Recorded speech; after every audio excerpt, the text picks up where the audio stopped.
and we have to also complete.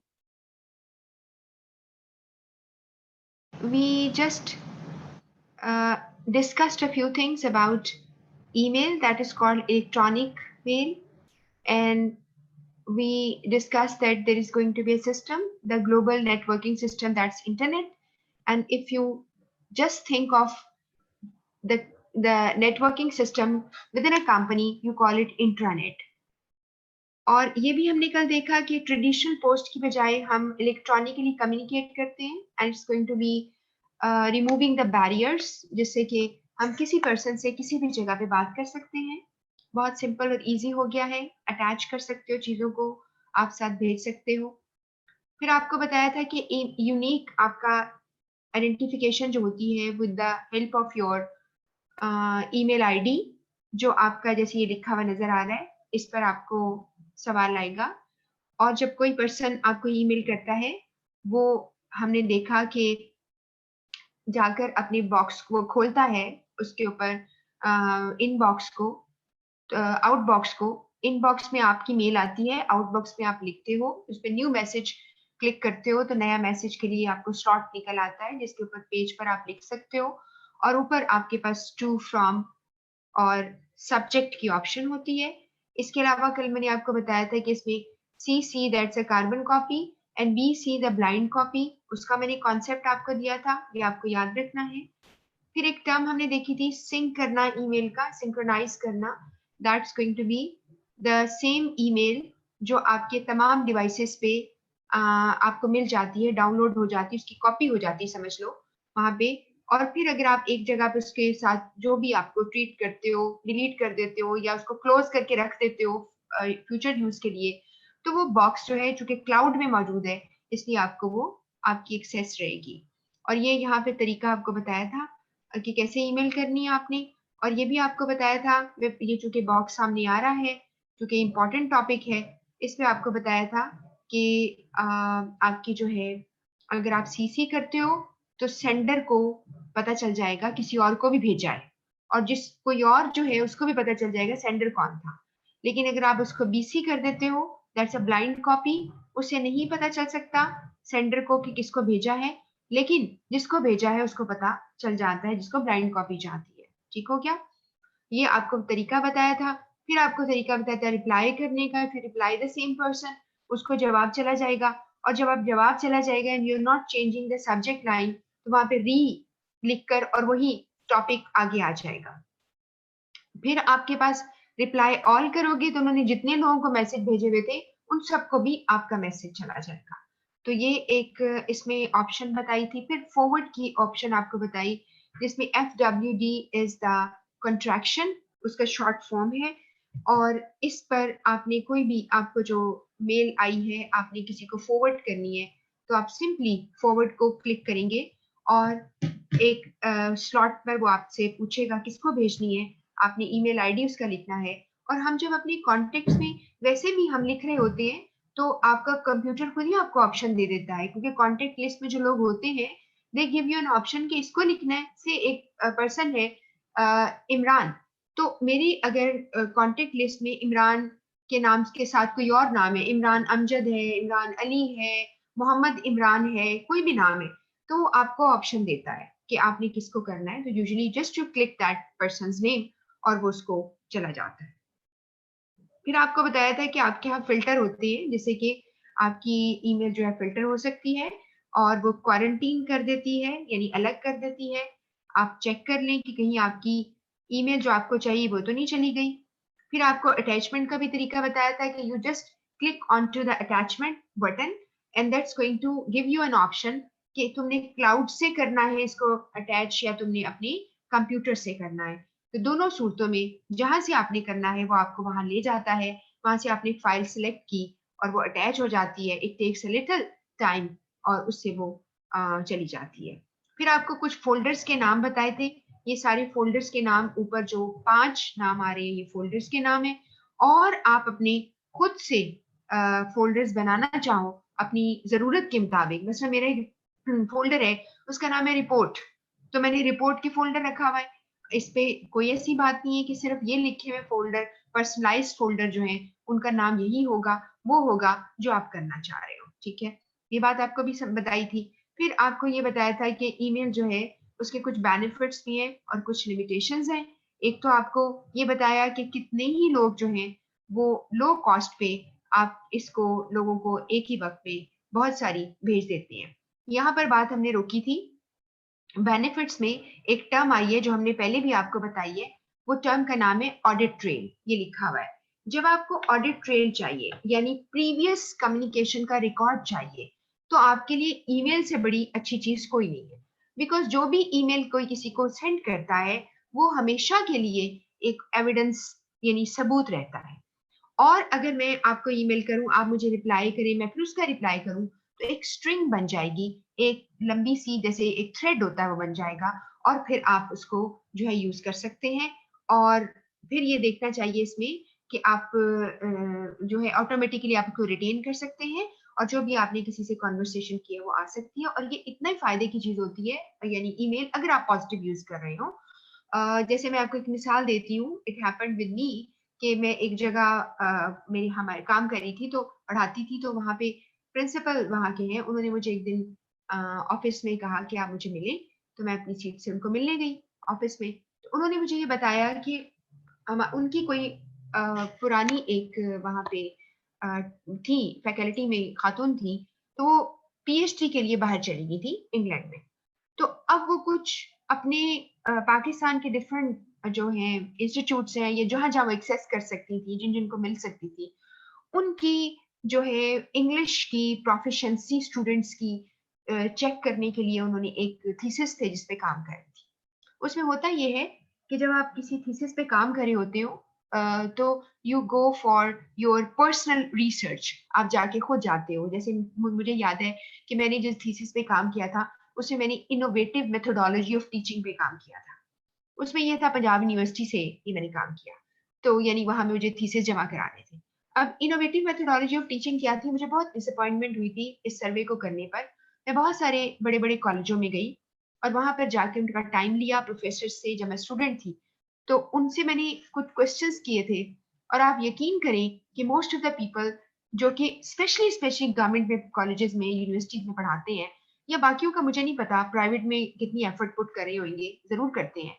तो वहां पर अब, और ये बात पुरानी है, हो सकता है हालात अब बहुत बेहतर हो गए हों। तो उन्होंने क्या किया, मैंने उनसे सवाल पूछे कि क्या मेथड अडॉप्ट किया जाता है पढ़ाने के लिए। तो इनोवेटिव मेथोडोलॉजी जो होता है इसका मतलब होता है कि यूनिक, आपका नया तरीका, उसमें नोवेल्टी है, जिद्दत है। ठीक है, इनोवेटिव का मतलब है जिद्दत। तो आपकी न्यू कुछ है जिस जो that you are using some techniques to teach students. तो ज्यादातर का जो जवाब था वो मोस्टली यही था कि बस जी वैसे ही पढ़ाते हैं। स्टूडेंट से पूछा, उन्होंने कहा जी सर के पास या मैडम है जो भी पढ़ाती है, मैं किसी का भी कोई नाम नहीं ले रही, किसी इंस्टीट्यूट का नहीं ले रही, किसी यूनिवर्सिटी का नहीं ले रही, उनके पास ही नोट्स हैं, वो नोट्स डिक्टेट कर देते हैं, हम लिख लेते हैं, हम पढ़ लेते हैं, उसमें से पेपर आ जाता है। और कुछ लोगों का ख्याल है कि हाँ ये नोट्स बहुत अच्छे हैं, लेकिन तरीका पढ़ाने का वही पुराना, बहुत पुराना, जिसमें क्लास इंटरेक्टिव है ही नहीं, जिसमें स्टूडेंट कुछ नहीं बोल सकता, जबकि आप फिजिकली आप क्लास पढ़ा रहे हैं। I think there should be involvement of students, आप somehow you make some adopt some technique. तो वो मैं आपको बता रही हूँ कि how they were doing these thesis. तो अब मैं खातून पे वापस आती हूँ कि she was from England and she was having conversation with the principal. उनको उन्होंने कहीं मेल की हुई थी, उन्होंने फिर जवाब दिया, मेल की जवाब दिया। अब कितना ही, इतना ही आप समझ लें अनएथिकल हो अगर कोई बंदा मुझे, मेरे साथ क्या कॉन्वर्सेशन हुई किसी बंदे की मेल को फॉरवर्ड कर दे।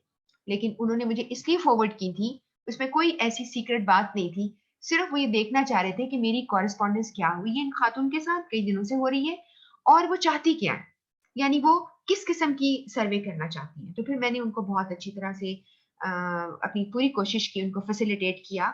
और उसका ये था कि वो ये चेक करना चाहती थी कि जिस जगह पर अंग्रेजी जो है is not a native language, ठीक है, और इवन बहुत सारे जगहों पे इतनी पॉपुलर भी नहीं है, पढ़ाई भी नहीं जाती बहुत ज्यादा। जैसे देखिए आप गवर्नमेंट स्कूल्स में छोटे बच्चे तो बिल्कुल अंग्रेजी नहीं पढ़ते, फिर जरा बड़े होते हैं तो पढ़ते हैं।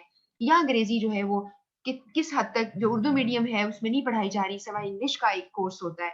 तो ये सारी बातें उनको पता थी, उसकी बेस पर उन्होंने ये रिसर्च करवाई। तो फिर मैंने स्टूडेंट्स को अपने जो कि थे पढ़ रहे थे, लेकिन वो एफएससी एफए के बाद आते थे लोग, यानी बैचलर्स के थे, उनके ग्रुप्स को बनाया। उनके ग्रुप में से फिर वो लाइव वहां से उनके साथ कॉन्फ्रेंस करती थी और वो उनसे कहती थी ये तुम पढ़ो, और वो पढ़ता था और उसकी पूरी वो वीडियो वगैरह रिकॉर्ड करती थी। तो this was the part of their thesis. तो आई एम जस्ट सेइंग कि आपको पुरानी जो ऑडिट ट्रेल होता है, जिसे आप कहते हैं पुरानी जो आपकी बात हुई होती है, उसने उनने प्रिंसिपल ने उसके सवाल, उन्होंने पहले रिक्वेस्ट की कि सर मैं आए, उन्होंने याद कराया, आपको मुझे याद होगा कि मैं आपकी यहाँ पे थी। उन्होंने कहा जी बिल्कुल, बहुत अच्छा लगा आपसे बात करके। देन शी सेड कि actually I am contacting you for this reason, I'm working on thesis, I want your favor is going to be like something too much for me if you are doing this favor to me. तो उन्होंने कहा जी ठीक है, मैं आप मुझे बताएं क्या चाहिए। then she explained everything, and before he was doing anything, या वो principal he was too busy, that's why he thought कि मैं इस पे इतना अपना यूज करूं ब्रेन को या अपने टाइम को, तो why not the person who should do it या who I think may do it. तो उसको उन्होंने मुझे कहा, तो मैंने उसको सारा काम करवा दिया। तो this is very helpful when you go in office, but please इसको मत यूज करें किसी को एक्यूज करने के लिए, किसी की गलतियों को यानी वहां पे कहीं आप शो ऑफ उसको करने के लिए, डिस्क्लोज करने के लिए, ऐसा नहीं करना आपने। तो ये आपको मैं सिर्फ एक कहानियां कभी कभी इसलिए सुना देती हूँ, एक से तो आप इससे तो आपकी लर्निंग भी होती है, you get some idea, and second thing is that कि आपको इस बात की आपको याद भी रहेगा कि ये क्या चीज है। ठीक है, दूसरे बुलेट पे लिखा हुआ है sending end receiving of email is virtually instantaneous, यानी इस पूरी बात का मतलब है ये फौरन के फौरन, इंस्टेंट कहते हैं ना लम्हा, उसी इंस्टेंट पे हो जाती है। या वर्चुअली का मतलब है बहुत हद तक। यहाँ वर्चुअली का मतलब वो नहीं है जैसे मैंने आपको पहले सिखाया था वर्चुअल वर्ल्ड, जैसे वर्चुअल यूनिवर्सिटी है कि आप एक्चुअल रियल नहीं बात करते, बट आपने इमेजिनेशन में करनी होती है। तो ये इंस्टेंटेनियस है। एनीवेयर इन द वर्ल्ड आप बात कर सकते हो। This enable manager to communicate with colleagues and companies, to communicate with client और supplier incredibly quickly. Incredible mean नाकाबिले यकीन हद तक क्विकली, यानी फौरन के फौरन आपकी उनसे बात हो जाती है ईमेल के थ्रू। ये एक तरीका है, is one of the veg. आप ये ना कहें कि सिर्फ ईमेल से, बाकी भी चीजों से, but email is also one of the ways. उसके बाद रेसिपिएंट जो रिसीवर्स हैं can access email anywhere any time at their convenience. और तीसरा ये फायदा है कि वो किसी भी वक्त जब फारिग हो, कन्वीनियंट हो उनके लिए, वो आपकी ईमेल को पढ़ सकते हैं और वो आपको जवाब दे सकते हैं। और आपने पर्पसली ईमेल की है ताकि जब वो फारिग हो जाएंगे, आराम से टाइम दे सकेंगे, तो आपके मैसेज को पढ़ लेंगे।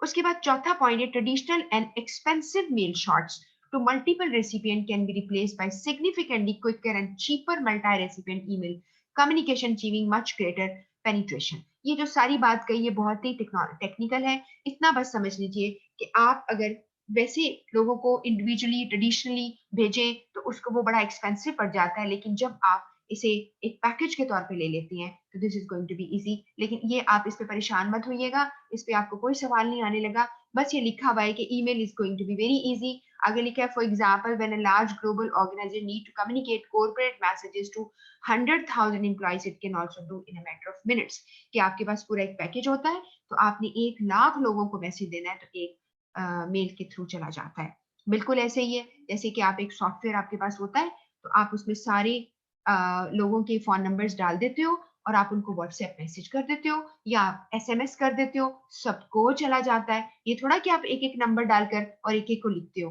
ऐसा तो बिल्कुल नहीं होता। इसके बाद है easy to use and organise daily correspondence. आप रोज की रोज ना सिर्फ देख सकते हो, ऑर्गेनाइज कर सकते हो, जो चीजें देख ली हैं उनको कोई टैग कर लो, किसी फोल्डर में रख दो, आप उस कर सकते हो। उस पे आता भी है फ्लैग कर दो, इस तरह करके आपको ऑप्शन भी आती है, तो आप बिल्कुल कर सकते हैं। अगर आपने दिन के अंदर उस मेल को दोबारा देखना है तो आप उसको बिल्कुल आप उसको कुछ ही तरह से टैग कर दें या फ्लैग कर दें, तो आप उसको दोबारा देख सकेंगे। लो कॉस्ट है, गुड फॉर एनवायरमेंट। इसका आपको बताऊं ये क्या है, इसे कहते हैं एनवायरमेंट फ्रेंडली। इसे कहते हैं एनवायरमेंट फ्रेंडली इनिशिएटिव्स। आपने क्या किया है कि अब इसको पेपरलेस हो गया। दुनिया में हर चीज आहिस्ता आहिस्ता पेपरलेस होती चली जा रही है। आप देखिए मेरे से पढ़ रहे हैं, आपके पास पीडीएफ किताबें आ गई हैं। आप में से बहुत कम लोग होते हैं जो कि आप सोचेंगे जी इसका प्रिंट आउट ले लें। जब आपको स्क्रीन पे पूरा नजर आ रहा है आप इसको रीड कर लें, आप ऐसा कर सकते हैं। बट इफ यू थिंक हाँ मुझे एमसीक्यूज करने हैं, उसको मैं हाँ ले लूँ, कॉपी कर लूँ, तो यू कैन, यानी प्रिंट आउट ले लूँ। तो जो प्रिंट आउट है इस paper, when you use paper it's not environment friendly. क्यों? क्योंकि आपका पेपर बना, जितना पेपर आप यूज करेंगे उसकी पेपर की डिमांड मार्केट में बढ़ती जाएगी। फिर क्या होगा?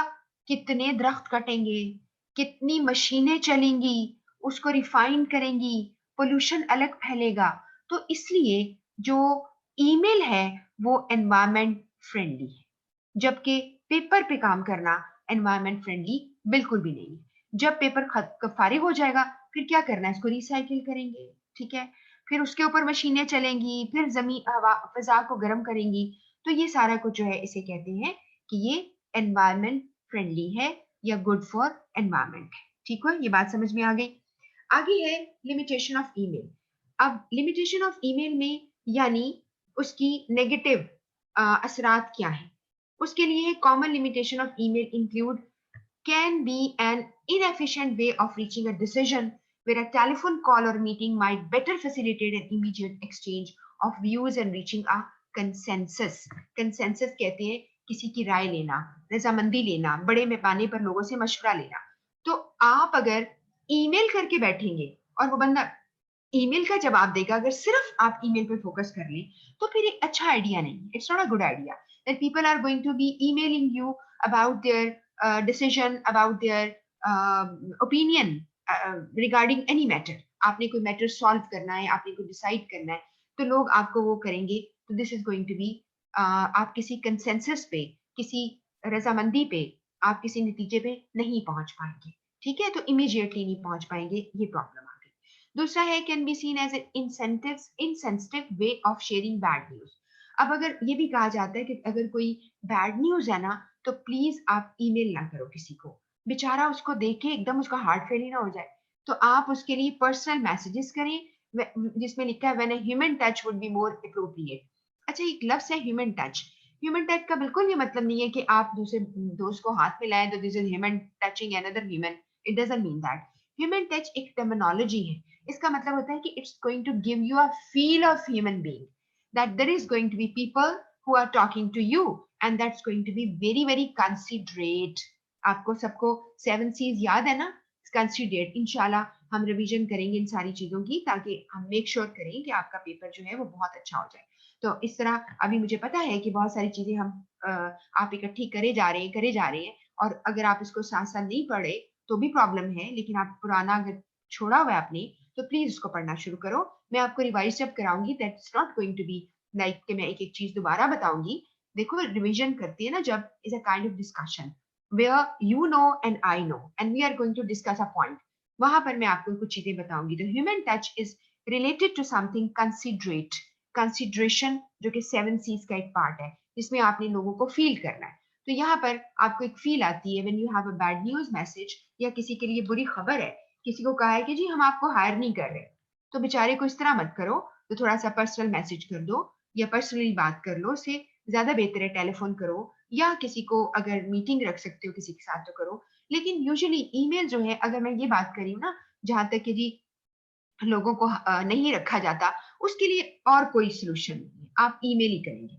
ठीक है, लेकिन जरा तमीज से कर लें, पहले थोड़ा सा बफर बना लें, कोई थोड़ा सॉफ्ट सा उसको बना दे, ये नहीं कि उसके मुंह पे दे मारे। ये आप जरूर कर सकते हैं, लेकिन ऐसा बिल्कुल नहीं हो सकता कि मेरे पास जो है 100 बंदों ने इंटरव्यू किए, मैंने उसमें से 10 रखने हैं तो 90 बंदुओं को पहले बुलाऊं और उनको देख में खाना पकाऊं, फिर उनको खिलाऊं और कहूंगी हाय भाई तुम्हें नहीं रख सके, प्लीज माइंड ना करना। I mean we are not doing it. ये इसका मतलब बिल्कुल भी नहीं। ठीक है, I am just saying in a funny way कि इसका ये मतलब ये नहीं है। इसका मतलब है कि आपने ईमेल ही करनी है, but you take care of things in a way कि आप लोगों को हर्ट नहीं करेंगे। उसके बाद है poorly constructed messages might be miss interpreted by the recipient. कभी कभार मुझे जल्दी है, मैं ईमेल भेज रही हूँ, पोरली कंस्ट्रक्टेड, बहुत बुरी मैंने मैसेज को बना दिया, इससे जो रिसीवर है वो मेरे मतलब को गलत ले लेगा, मिस इंटरप्रेट करेगा, एटलीस्ट मेरी पर्सनालिटी के बारे में उसको एक बड़ा शक हो जाएगा कि ये बंदा क्या चीज है, ठीक है, ये बंदी क्या चीज है, क्या इसने भेज दिया है। ठीक है, उसके बाद है an absence of non verbal communication such as body language can also lead to misinterpretation of an email. अब क्या है, बाज़ अगर तुमने कोई ऐसा मैसेज भेजा, ऐसे अल्फाज भेजे, अब आप जेन में लेके आओ, आप लोग व्हाट्सएप करते हो, ठीक है, व्हाट्सएप कर दिया, जिसमें in the absence of the verbal communication or your face to face communication, a person may misinterpret and they can take it the other way around. They can be like problem हो सकती है, लोग जो है वो नाराज हो सकते हैं। तो आप जब सामने बैठे हो तो बॉडी लैंग्वेज बहुत हेल्प करती है, ठीक है। आपकी किसी बात को लोग जो है वो माइंड नहीं करते बाज़ वक़्त आपके अंदाज की वजह से, आपके एक्सप्रेशन इतने अच्छे होते हैं, लोग जो है वो इस सारी चीज को डाइजेस्ट कर जाते हैं, उसको पी जाते हैं। तो इसलिए लिखा हुआ जो है बहुत रूखा हुआ होता है, तो आपने रूखा और जो बिल्कुल ही जैसे कहते हैं ना कर्ट किस्म का मैसेज जो है वो आपने नहीं देना। इसके बाद है इलेक्ट्रॉनिक सिग्नेचर्स में not be legally binding in some jurisdictions. Jurisdiction का मतलब है कानून। अगर एक इलाके में एक कानून लगता है, जैसे एक स्टेट के अंदर एक कानून होता है, अगर आप कहते हैं जी पंजाब के अंदर एक कानून है तो केपीके में डिफरेंट कानून हो सकता है, उस चीज के बारे में हो सकता है, मैं ये नहीं कह रही कि होता है, हो सकता है, या सिंध में फर्क हो, ठीक है, बलोचिस्तान में फर्क हो, ये बिल्कुल हो सकता है। तो आपने क्या करना है, इलेक्ट्रॉनिक कहता है कि कुछ कवानीन में अगर आपने मैंने ईमेल की आपको, ठीक है, उसके अंदर मैंने अपनी ईमेल पेज के ऊपर अपना स्कैन किया हुआ जो मेरा जो क्या है सिग्नेचर है वो मैंने नीचे अपने नाम के डाल दिया है, ठीक है, नाम से ऊपर डालते हैं, नीचे नहीं, ऊपर डाल दिया है, नीचे अपना नाम लिखा है। तो हो सकता है कि कुछ लोग इसको एक्सेप्ट ना करें, क्योंकि उनके लॉ में ये बात नहीं है, इट्स नॉट बाइंडिंग। बाइंडिंग का मतलब है लीगली, बाइंडिंग का मतलब है कानून नहीं मानता, कानून इसको नहीं मानता, तो आपको इलेक्ट्रॉनिक सिग्नेचर काम नहीं आते। अब मैं इसकी एक मिसाल आपको देती हूँ, जो लोग ऑफिस में काम करते हैं उनको ये बात अच्छी तरह पता है, जिन लोगों को बैंकों से वास्ता पड़ा है उनको भी इस बात का पता है, और जो लोग सिर्फ रिसीव आप में से करते हैं अगर बैंक का कोई खत, तो कई दफा बैंक का एक खत आता है तो उस पर लिखा होता है कि it is system generated, does not require official signature. तो वो सिग्नेचर वहां पे जो हुए होते हैं वो क्या हुए होते हैं, वो इलेक्ट्रॉनिक होते हैं या फिर होते ही नहीं। तो वो कहता है सिस्टम ने जनरेट किया है इसलिए ये सबको एक जैसा खत किया है, तो क्या है उसमें नहीं चाहिए, अलग से साइन नहीं चाहिए। ये बात समझ में आ गई। तो ईमेल में ऐसा नहीं हो सकता। इसके बाद एक टर्म है ईमेल ओवरलोड। ये बिल्कुल वही है जैसे मैंने आपको बैरियर्स में पढ़ाया था, इंफॉर्मेशन ओवरलोड। मैंने आपसे कहा था कि इस पे सवाल बहुत आते हैं। तो ईमेल ओवरलोड का मतलब ये हो गया है कि आपने अगर एक बंदे को एक से ज्यादा बहुत ज्यादा मैसेजेस चले गए हैं किसी पर्सन को एक वक्त में, तो वो उसको नहीं डाइजेस्ट कर पाएगा, तो एक वक्त में इतने ज्यादा चीजों के साथ डील नहीं कर पाएगा, तो वो ईमेल ओवरलोड का शिकार हो जाएगा, ठीक है। इसका मतलब है many emails with in a given time demanding the attention of the receiver, ठीक है, ये बात समझ में आ गई। अब मैं इसको पढ़ देती हूँ।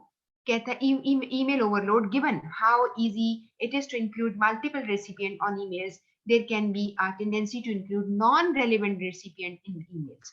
कभी कभार ऐसा होता है कि आपने जिस बंदे को नहीं भी चीज भेजनी थी उसको भी डाल दिया बीच में, खुदा के लिए मुझे तो ना ईमेल करो, मुझे नहीं चाहिए, तो आपने उसको भी बीच में डाल दिया, उसका एक सेकंड लगता है, नाम डाल दिया, बस आ गया तो चला गया। This generates work for each non-relevant recipient to open the message, digest the content. Digest mean हजम करना मटेरियल जो भेजा तुमने, conclude करना that is not relevant to them, और जब तक ये पता चले कि ये मेरे काम का नहीं है, तो दुनिया कहते मेरी तो टाइम कितना बर्बाद हो गया, ये खोलने में, पढ़ने में, देखने में, ओहो ये मेरा नहीं था, क्यों मुझे भेज दिया है। देन इधर डिलीट और फाइल द मैसेज, या जो भी करेगा वो, ये जो लिखा हुआ ये बेकार लिखा वैसे, लेकिन सिर्फ ये बता दूं कि समटाइम्स इवन जिस बंदे को भेजना भी है उसको भी तो ना इतना भेज दो, ठीक है। तो ईमेल ओवरलोड का शिकार हो जाते हैं लोग, और कोई काम ही नहीं है, ईमेल पे ईमेल किए जाते हैं। कभी कोई ऐड आ जाती है, कोई कहता है जी मेरे कॉलेज में दाखिला ले लो, कोई कहता है जी, अभी हमारे साथ भी ऐसे होता है, कोई कहता है कि जी फला जगह अपना सीवी डाल दो, कोई कहता है जी लोग जो है वो आपको लिंक्डइन पे आपका प्रोफाइल चेक कर रहे हैं, प्लीज आप देख लें इनको, खुदा के लिए बस जान छोड़ दे, इतना टाइम नहीं है हमारे पास। तो सारा कुछ जो है ईमेल ओवरलोड का हम शिकार हो जाते हैं। इसके बाद है spam, junk, a variation on the previous point. This is where companies typically advertising their products repeatedly send on unwanted advertisement email that flood users inbox. हमारे इनबॉक्स के अंदर इतनी मैसेजेस आ जाते हैं जो कि फ्लड आ जाता है, जिसमें वो स्पैम मीन अनवांटेड आपकी जो ईमेल्स हैं वो आ जाती है। तो वो हमें नहीं चाहिए होती। ईमेल्स में कैरी वायरसेस विच स्प्रेड रैपिडली। अब ये वायरस का लफ्ज तो खुदा के लिए कोई ना बोले, है ना। जो अभी हम भुगत रहे हैं एक वायरस को, जो कि इंसानों को जो है सारी पूरी जिंदगी को, पूरी वर्ल्ड को जैम करके रखा हुआ है इसने। तो खुदा ताला सबको महफूज रखे। तो ईमेल कैरी वायरसेस। अब कोई आपसे पूछे वायरस क्या होता है, ये वायरस क्या है? ये वायरस एक सॉफ्टवेयर है जो अपना रेप्लिका बनाता है, अपनी कॉपी करता जाता है, इतनी तेजी से कॉपी कर देता है कि पूरा आपका जो लैपटॉप कंप्यूटर जो भी आपका पास गैजेट है, वो सारे का सारा क्या है, चोक हो जाता है और अक्सर वो खत्म हो जाती है चीजें, आपको फिर से दोबारा करना पड़ता है, सारा सिस्टम खराब हो जाती है। तो वायरसेस जो है वो इस तरह ही, और आपने ये देखा है जो इंसानों के अंदर वायरस है वो भी तो अपना रेप्लिका ही उसका बन रहा है ना, अगर आपने डिटेल पढ़ी है तो this is going to be doing the same. तो ये वायरस जो है ये यहाँ प्रोग्राम है जो अपने आप को रेप्लिकेट करता रहता है। इसके बाद आपने पढ़ना है when to use different channels, ये लिखा हुआ है, ये चैप्टर के अंदर है, ये आप वैसे ही एक दफा पढ़ लीजिएगा। इसमें डिफरेंट किस्म के मीडिया कब कौन सा यूज करना है ये अक्सर आपको आ जाता है, ठीक है। वीडियो कॉन्फ्रेंस का जिक्र इसमें से गुजर रहा है, वो भी हम ही पढ़ते हैं, ठीक है। अब आपने पढ़ा है लफ्ज ईमेल एटिकेट, आपने ईमेल जो है उसका ख्याल कैसे करना है, उसके लिए लिखा है कि ये बहुत ही एफिशिएंट इनएक्सपेंसिव होती है, और उसके लिए कुछ आपको गाइडेंस दी है। सबसे पहले लिखा है think before you send it.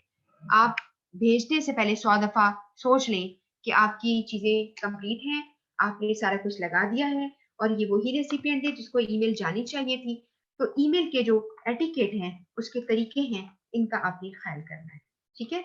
और इसकी हेडिंग जो है, जब आपके पास ये बुक खोल के पढ़ेंगे आप, तो आप इसको जो है बस एक दफा थोड़ा सा एक बर्ड्स आई व्यू ले लेना, इसके उस एक एक लाइन जो है बहुत इस टॉपिक की, यानी एक रीडिंग जरूर कर लेना। कोई चीज जो है वो आपको जैसे इसका पहले से पता हो तो दोबारा ना पढ़ना, जो आपको लगता है कि मुझे दोबारा देखनी पड़ेगी उसको आप अंडरलाइन कर लेना। तो think before you send it. इसके बाद कहता है चूंकि तुमने मेल सेंड कर दी वो परमानेंट रिकॉर्ड रहेगा, पहले पॉइंट में लिखा है, ठीक हो गया। नंबर 2 लिखा है never send an email when upset and angry. कल मैंने आपको पिक्चर भी एक दिखाई थी, कोई बंदा जो है अगर नाराज है, यानी उनको गुस्सा आ गया ईमेल देखकर या बहुत अपसेट हो गया है, तो उसको ड्राफ्ट फोल्डर में रख दो और पहले उसको होल्ड ऑफ कर लो, उसको होल्ड कर लो और अभी उसको ना भेजो। ये मैंने आपको कल बात बताई थी जी। इसके बाद है if emailing multiple recipient ensure the communication is appropriate to all। अब देखो ना, एक मैसेज बना मिस्टर ए के लिए तो ठीक है, मिस्टर बी के लिए भी ठीक है, सी के लिए भी है, लेकिन मिस्टर डी को ये मैसेज नहीं, उसको नहीं जाना चाहिए। फिर क्या करो, मिस्टर डी को निकाल दो, उसको वहां से निकाल कर उसके लिए अलग सेपरेट बना दो उसके मुताबिक, वरना मिस्टर डी जो है वो इस चीजों को गलत मैनिपुलेट कर लेगा। देखो अगर एक मिसाल के तौर पर प्रोडक्शन से रिलेटेड बात है, वो प्रोडक्शन वालों से तुम्हारी पहले बात हो चुकी है, वो समझ गए हैं क्या करना है। अब एक बंदे मार्केटिंग या सेल्स वाला बंदा मिस्टर डी है, इसको तो जरा दूर ही रखो तो बेहतर है इस बात से, उसको अलग से ईमेल करके इन्फॉर्म कर देना डिफरेंट तरीके से। अब इसका ये बिल्कुल मतलब नहीं है कि हम झूठ बोल रहे हैं, और ना ही मतलब है कि हम धोखे में रख रहे हैं, लेकिन बाजुका चीजों को डिफरेंट तरीके से डिफरेंट एंगल से प्रेजेंट करने से चीजें बेहतर हो जाती हैं, ठीक है। तो हमने उसको इस तरह से आप करें। अब जैसे फॉर इंस्टेंस अगर मुझे कोई चीज आती है कि जी आप मार्क कर दें, मैंने कोई, मुझे पता कॉन्फिडेंस में लिया किसी बंदे को, ये जी मेरा असिस्टेंट है बेटा तुम इसको, या कोई मेरा ग्रोन अप है उसको कहा ये जरा देखो, बाद में मैं उसको दोबारा खुद देखूंगी और चेक कर लूंगी ये ठीक है कि नहीं। उसने सिर्फ इसलिए देखा कि अगर इसमें कोई ग्रामर की गलतियां हैं या कोई उसने कोई फॉर्मेट की गलती की है, उसके लिए उसने देख लिया। ये बात आपको तो समझ आ गई है ना। तीसरा बंदा जो सुन रहा होगा ना, पता क्या कहेगा, कहेगा ले जी ये तो इन्होंने इनसे काम करवाया, इन्होंने खुद कोई नहीं चेक करना। तो क्या बात है, खुदा के लिए उन लोगों को दूर रखे जो कि बातों को अपनी तरफ से खुद मैनिपुलेट कर लेते हैं। तो ये बात आपको मैं समझाना चाह रही हूँ कि कभी कभार एक मैसेज सबके लिए ठीक नहीं होता, तो इस चीज का ध्यान कीजिए, ठीक होगा। बात समझ में आ गई है ना, यानी हम झूठ नहीं बोल रहे, लेकिन हम आपको बताएंगे भी नहीं से किसी का उसके जो है वो दिल में बात ही नहीं रहती, they are going to be spreading like जो आपने क्या पढ़ा था, गॉसिप रूमर आपने पढ़ा, आपने ग्रेप वाइन पढ़ा, उसमें सारी बातें जो है वो फैल जाती है। उसके बाद है नेक्स्ट है अगला है hold of entering the recipient's email address until you have finished. ये मैंने आपको बात बताई थी कि पहले आपने ईमेल आईडी उसका नहीं डालना जब तक कि आप पूरी ईमेल को कंपोज नहीं करेंगे। बात बहुत बड़ी बड़ी गलती होती है। अब मुझे एक ईमेल आई, अब मुझे आती है ईमेल, जी please find attached this and read it thoroughly and give the review by evening. अच्छा, मैंने खोला, देखा, अटैच, कुछ भी अटैच नहीं था, कुछ भी अटैच नहीं था। अब मैं पढ़ रही हूँ और मैं सोच रही हूँ कि बंदे का दिमाग खराब हो चुका है, उसने मुझे अटैच किया ही नहीं कुछ भी और मुझे भेज दी। 5 मिनट के बाद जी एक मुझे और मेरी बॉक्स में आती है, उसमें लिखा है sorry the previous email was not containing attachment, तो मैं आपको नई अटैचमेंट भेज रहा हूँ। तो भाई इंश्योर कर लो ना पहले, क्यों अपना बुरा इंप्रेशन डाल रहे हो दूसरे लोगों पर कि लोग आप पे क्या करेंगे, ट्रस्ट नहीं करते। आप में से कितने लोग हैं जो काम करते हैं ऑफिस में, आप में से कितने लोग हैं जो अपने हर कॉलीग पे ट्रस्ट करते हैं? नहीं, आप नहीं कर सकते। वो कहता है इसको दिया तो काम खराब, इसने तो बनी बनाई को बिगाड़ देना है, ठीक है। और कुछ लोग इतने कैलिबर के होते हैं कि आप उनसे मशवरा करते हैं तो आपको बहुत अच्छा मशवरा देते हैं, बल्कि आपका टाइम सेव हो जाता है। तो ये सारी बातें जो है मैं आपको समझा रही हूँ। वैसे भी जो लोग पहले ऑफिस में काम करते हैं उनको अच्छी तरह पता है, जो नहीं करते करने जा रहे हैं, जो इंशाल्लाह पढ़ रहे हैं, तो they would be just understanding कि वहाँ की जिंदगी घर की जिंदगी से, कॉलेज की जिंदगी से, यूनिवर्सिटी की जिंदगी से बहुत फर्क होती है। उसके बाद है ईमेल इज अनसिक्योर या इनसिक्योर एंड नेवर प्राइवेट नहीं होती, इसलिए किसी को भेजते वक्त ध्यान किया जाए। और कभी कभार ये है कि वो कभी हैक भी हो सकता है, आपका मैसेज जो है वो हैक हो जाता है सारा आपका, तो वो गलत या फॉरवर्ड गलत हो जाती है। ये मसाइल हैं, इसलिए प्राइवेट ये कोई सीक्रेट यानी सिक्योर नहीं होती, इस बात पे कहा है। और कहा है कि सेंसिटिव इन्फॉर्मेशन, ये पॉइंट आप पढ़ेंगे कि सेंसिटिव इन्फॉर्मेशन जो है ना, प्लीज आप उसको ईमेल पे इस तरह ना डालें कि वो किसी भी के हाथ लग सकती है। इसके बाद है be careful when forwarding replying to all, ये मैंने आपको अच्छी तरह समझा दिया, आप इसे खुद ही पढ़ लेना कि आपने कोई भी चीज किसी को रिप्लाई टू ऑल ना करें, कॉन्फिडेंशियल हो सकती है कोई चीज, आपने सबको ही भेज डाली और आपने नोटिस ही नहीं किया कि आपका जो आजकल जो कि ज्यादा जितनी स्मार्ट गैजेट है, आप सिर्फ क्लिक के ऊपर काम कर रहे होते हो, तो इसलिए फिर आपका क्लिक पे हाथ भी लग सकता है, इसका ध्यान करें। इसके बाद है take care with sarcasm and humour, ये मैं आपको लफ्जों का मतलब बता देती हूँ, कुछ आप लोगों को जरूर पता होगा जो मुझे सुन रहे हैं। sarcasm कहते हैं, ह्यूमर कहते हैं मजाक, ठीक है, कोई चीज मजाक में कहनी। जैसे लोगों का सेंस ऑफ ह्यूमर होता है, दे डू अंडरस्टैंड कि तुम मजाक कर रहे हो और वो सीरियस नहीं लेते, और कुछ लोग सीरियस लेते, यार तुमने तो सीरियस ले लिया, तुमने तो पर्सनल ले लिया। तो आप जो है उस चीज को आप लोगों को बताएं कि जी आप इसको सीरियस ना लें। sarcasm क्या होता है? एक छुपा हुआ तंज, एक ढका छुपा तंज। अब वो किस तरह से होता है? वेरी सेकेस्टिक, आप लोग कहते हैं वेरी सेकेस्टिक कॉन्वर्सेशन। मिसाल के तौर पर आपसे मैं बात कर रही हूँ और साथ ही मैं आपसे कहती हूँ हाँ हाँ आप तो भाई बहुत स्मार्ट में है। अब जब मैंने कहा आप बहुत स्मार्ट है, तो आप खुश हो गए कि मेरा ड्रेस बहुत अच्छा है, मैं तो वाकई स्मार्ट शायद लग रहा हूँ, किसी खुशफहमी में मैं ना रहे, आपको मैंने तंज किया है, तंज का तीर मारा है। आप स्मार्ट का मतलब ये है कि आप बहुत क्लेवर हैं, आपको अपने तरीके निकालने आते हैं, अपने मतलब का सारा समझ आता है, दूसरों के लिए आप कुछ नहीं करने वाले। तो sarcasm is going to be like sarcastic way that you call people and tell people कि जी आप तंज मार रहे होते हैं, ठीक है। और ये जो होता है ना, जितने भी लोग तंजो मिजाक लिखते हैं करते हैं, वो तंज मार रहे होते हैं, sarcastic बातें कर रहे होते हैं। अब जैसे मैं आपको एक मिसाल देती हूँ, अभी मैं कुछ दिन पहले, एक वो है ना हमारे कराची के साहब है, अनवर मकसूद साहब, बहुत मैं रिस्पेक्ट करती हूँ, बहुत उनकी जिंदगी जो है गुजरी, like he rights in a way कि हर बंदा अपनी अपनी उसकी होती है। अब अशफाक अहमद को आप पढ़ लें तो उनका अपना एक टेस्ट है, इसी तरह कुदसिया बानो का, या जो भी मुस्तनसर हुसैन तारड़ हैं, ये जो लोग भी बड़े प्रोमिनेंट हुए अपनी अभी यानी इन्हीं दिनों में इसकी बात करें, तो उनका अपना एक तरीका है। तो उन्होंने एक बड़ी सैकेस्टिक तरीके से बात कही, ह्यूमर भी था, सैकेज्म था। उन्होंने कहा कि लोग बहुत कर रहे थे, हाँ उन्होंने कहा कि एक वो है, शायद आप लोगों ने भी इसको देखा हो, ऑक्सफोर्ड कोई अदबी कोई मेला हुआ था, या कोई कॉन्फ्रेंस थी इन इस्लामाबाद, तो उन्होंने वहां पे एड्रेस किया था। तो उन्होंने ये कहा कि मैंने कहा कि अदबी आप ये रखते हैं एक गैदरिंग, तो क्या हमें सबको अदब आता है? तो अदब ये बड़ा sarcastic था, बहुत ही, समझ रहे बात को। और अगर sarcastic जो चीजें होती हैं उसको जरा स्ट्रॉन्ग कर लें तो उसे आयरॉनिकल कहते हैं, इसके अंदर आयरनी होती है, ठीक है, और भी ज्यादा शदीद होता है। तो उन्होंने इसको ये कहा, फिर उन्होंने एक बात कही जो उनका अपना एक तरीका है, उन्होंने कहा कि जी आज के पाकिस्तान जो हमारा है, लोगों ने कहा कि लोगों को बिल्कुल शर्म नहीं रह गई है, जो इस तरह ड्रेसअप होते हैं लोग, इस तरह ड्रेसअप होते हैं, तो खवातीन जो है उनको पता नहीं है कि कैसे ड्रेसअप होना है, आई होती है पब्लिक प्लेसेस पे भी, और उन्होंने जो है वो ऐसे आस्तीन के बगैर कमीजें पहनी है और इस तरह की बातें वो करती हैं। तो उसने कहा कि मुझे तो नहीं पता, वहां पे डिफरेंट खवातीन थी, तो उनमें से जो जो ये नहीं मैंने देखा कि आस्तीन वाली नहीं थी, मैंने तो देखा जो पर्दे में थी, यानी उन्होंने नकाब पहने हुए थे और वो मुझे घूर रही थी, तो मैंने भी मेरी नजर उन पे चली गई।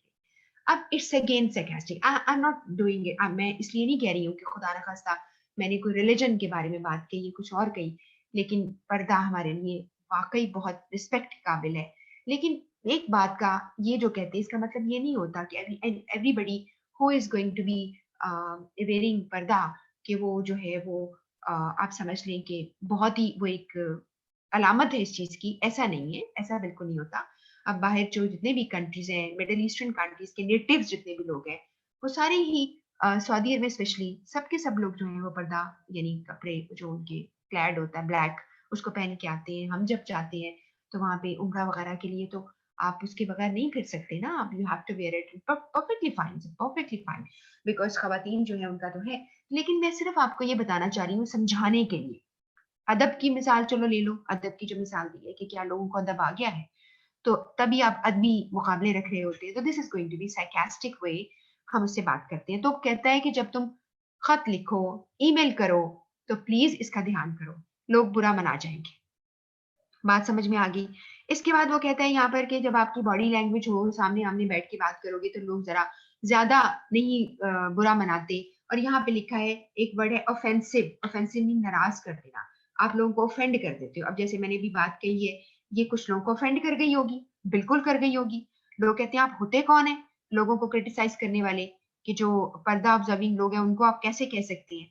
तो मैं आपको एक मिसाल दे रही हूँ, दुनिया भरी पड़ी है, मुख्तलिफ एग्जाम्पल्स हैं, मुख्तलिफ चीजें हैं, लेकिन फिर वही बात है कि आपका दिल जो है, आप कहते हैं जी हमारा अकीदा, हमारा दिल वो है, उसके ऊपर हमारी नीयत सही है, लेकिन उसके लिए कुछ थोड़ा सा डिस्प्ले भी होना चाहिए ना, कि आप उसके लिए अपने आप को ऐसा प्रेजेंट करें कि जो आप लोगों के लिए एक रोल मॉडल बन सके, लोगों के लिए एक सिंबल बन सके। ठीक है, ये चीजें मैं इस चीज पे बिलीव करती हूँ कि हमें ऐसा अपने आप को, अपने कल्चर को ऐसे रिप्रेजेंट करना चाहिए ना। बिल्कुल ठीक है ना। अब हम कहें नाम के मुसलमान हैं और झूठ टका के बोलते हैं, और नाम के मुसलमान हैं और इतनी बेईमानियां करते हैं। अब आप देखिए, चीज बाजार में लेने जाते हैं, अक्सर हमें डर लगता है कि धोखा हो जाएगा, धोखा हो जाएगा, और जो चीज ऊपर पड़ी होती है उसकी डेट चेक करते रहते हैं, कहीं एक्सपायर तो नहीं डालनी हुई। यानी हमें इत्मीनान ही नहीं है कि जो हम चीज लेके घर आएंगे और पैसा भी खर्च करेंगे वो ठीक होगी। और अगर इवन यू बाय ग्रोसरी और वेजिटेबल या फ्रूट, वहां पे भी जिसका दाव लगेगा वो लगा देगा। तो क्या हम मुसलमानों को ऐसा करना चाहिए? ठीक है, तो मैं ये बताना चाह रही हूँ कि people are going to be talking differently. वापस आ जाइए अपने टॉपिक पर, हम बातें भी साथ साथ करते हैं ताकि आपका जो है अंडरस्टैंड भी करें। लिखा है not note to that crude jokes, crude jokes भी बहुत ही सख्त किस्म के जोक्स करना, इंसल्टिंग लैंग्वेज बोलना, आपने किसी को बहुत ही इंसल्टिंग वे से किया, इससे लोग आपको कभी भी नहीं भुलाएंगे। आप याद रखिए दो बातें, इस किताब, ये जो सीए की बुक है, इसमें भी लिखी हुई है, कई बुक्स में लिखी हुई है। उसने कहा है कि दो चीजों से आप लोगों को क्या कर सकते हैं, कन्विंस कर सकते हो, लोगों को का दिल जो है वो जीत सकते हो, या लोगों का दिल तोड़ सकते हो, दोनों कर सकते हो। वो क्या है? वो है इमोशंस। अगर आपने किसी के इमोशंस को हर्ट किया, इमोशनली किसी को हर्ट किया, सारी जिंदगी आपको याद रखेगा। और इमोशनली आपने किसी को एक अच्छी फील दी, तो वो आपको याद रखेगा। आप सारे लोग अगर वापस चले जाएं अपने पास्ट में, याद करें किसी ईद पर, किसी बर्थडे पर अगर आपको कुछ चीज याद रही तो किसी का दिया हुआ अच्छा तोहफा, या कोई डिसअपॉइंटमेंट कि आपने कुछ बहुत ही एक्सपेक्ट किया था कि मेरे साथ ऐसा होगा, वो नहीं किया किसी ने, तो this is going to be emotionally आपको डाउन किया गया।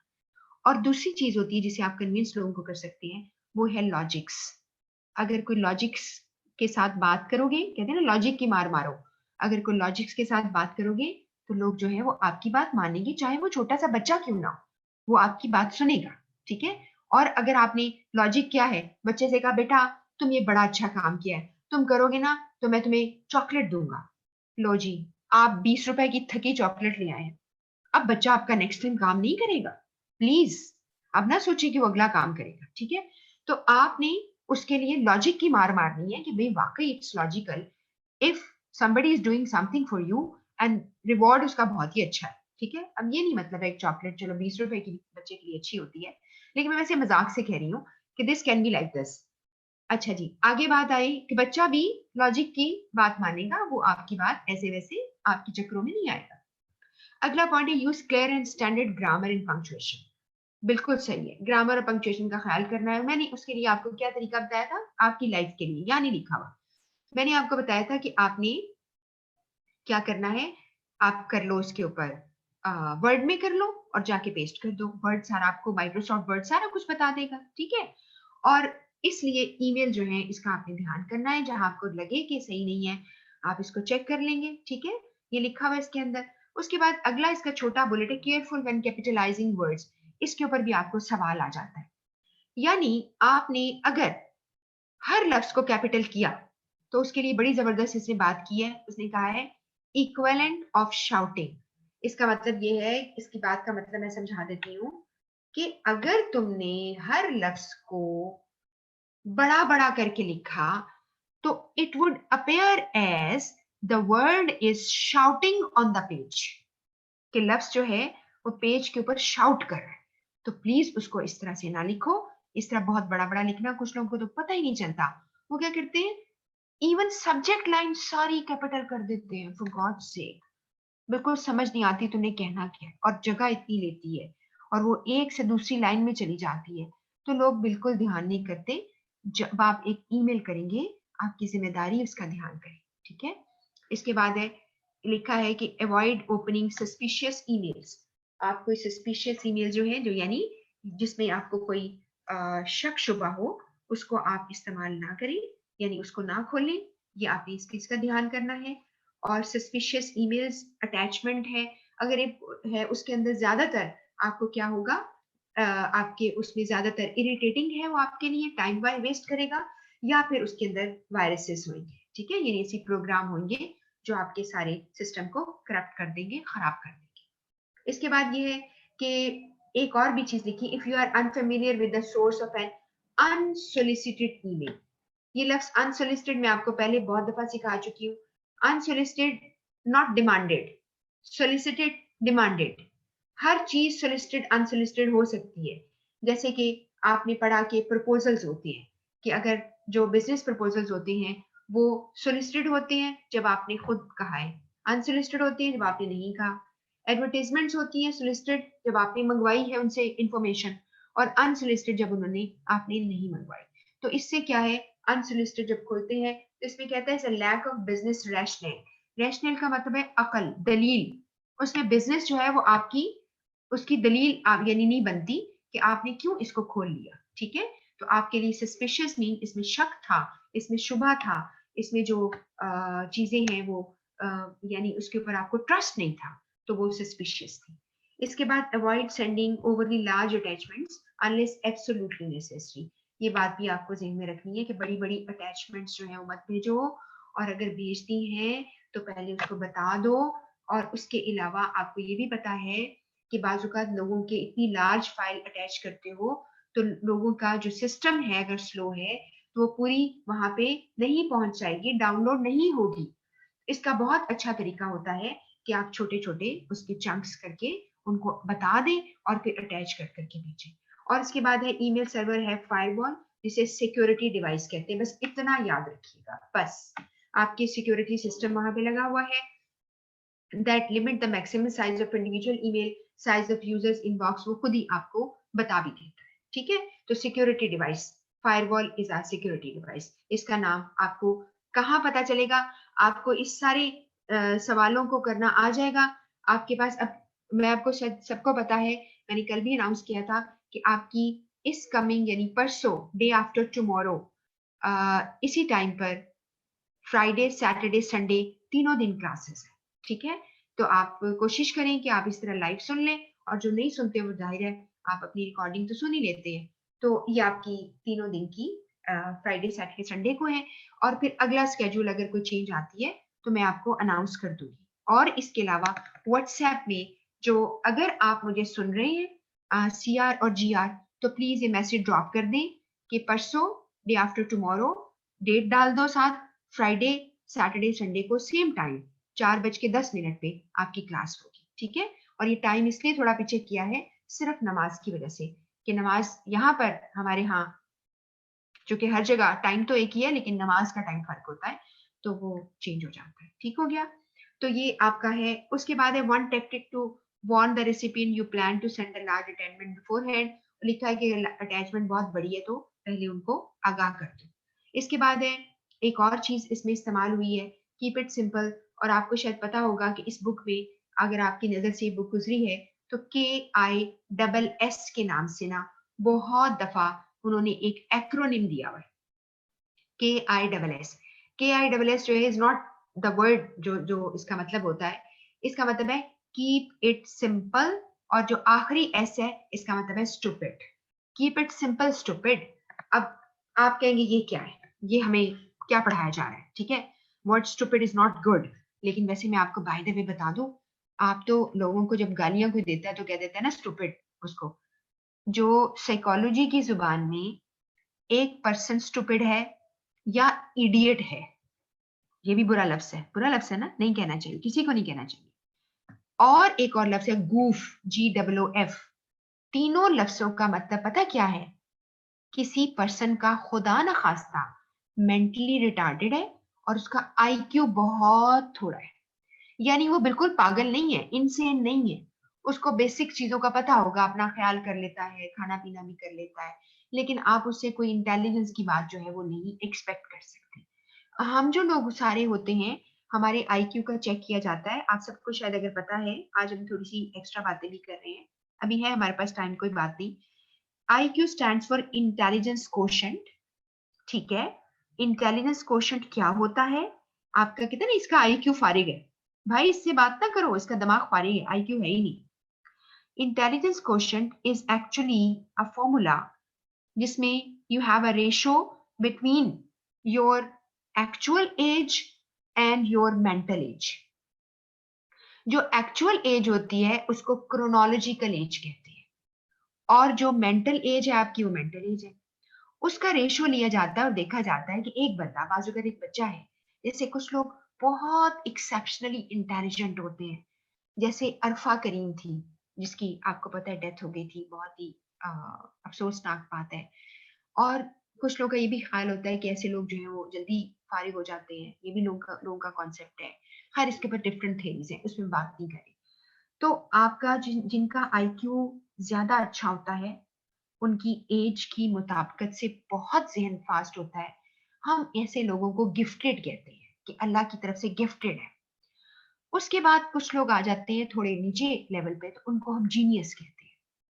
उसके बाद कुछ और भी लोग बीच में होते हैं, मतलब मैं इसको आपको साइकोलॉजी नहीं पढ़ा रही, इसलिए मैं सिर्फ आपको कुछ कैटेगरीज बता रही हूँ, कुछ लेवल्स बता रही हूँ। जो जो लोग जीनियस होते हैं उसके नीचे लोग इंटेलिजेंट आ जाते हैं। इंटेलिजेंट के नीचे आम से लोग होते हैं, उनको मीडियोकर्स कहते हैं, दरमियाने से होते हैं। और इसी तरह कैटेगरी एवरेज पे जाकर नीचे बिलो एवरेज चली जाती है, और लास्ट पे आकर वो लोग जो पागल होने से तो खुदा न खासा बच जाते हैं, लेकिन पूरी तरह सैनिटी उनमें नहीं होती, सेन नहीं होते, आप उनको स्टूपिड कहते हैं। अब गाली देते हुए, ये असल में US नेवी का वाकया है। US नेवी में एक सीनियर ने जूनियर से कुछ पूछा, उसने बात को बड़ा कॉम्प्लिकेटेड बना के, पता नहीं टेक्निकल जार्गन लगा लगा के जब सबको बताया तो उनको समझ कोई नहीं आई।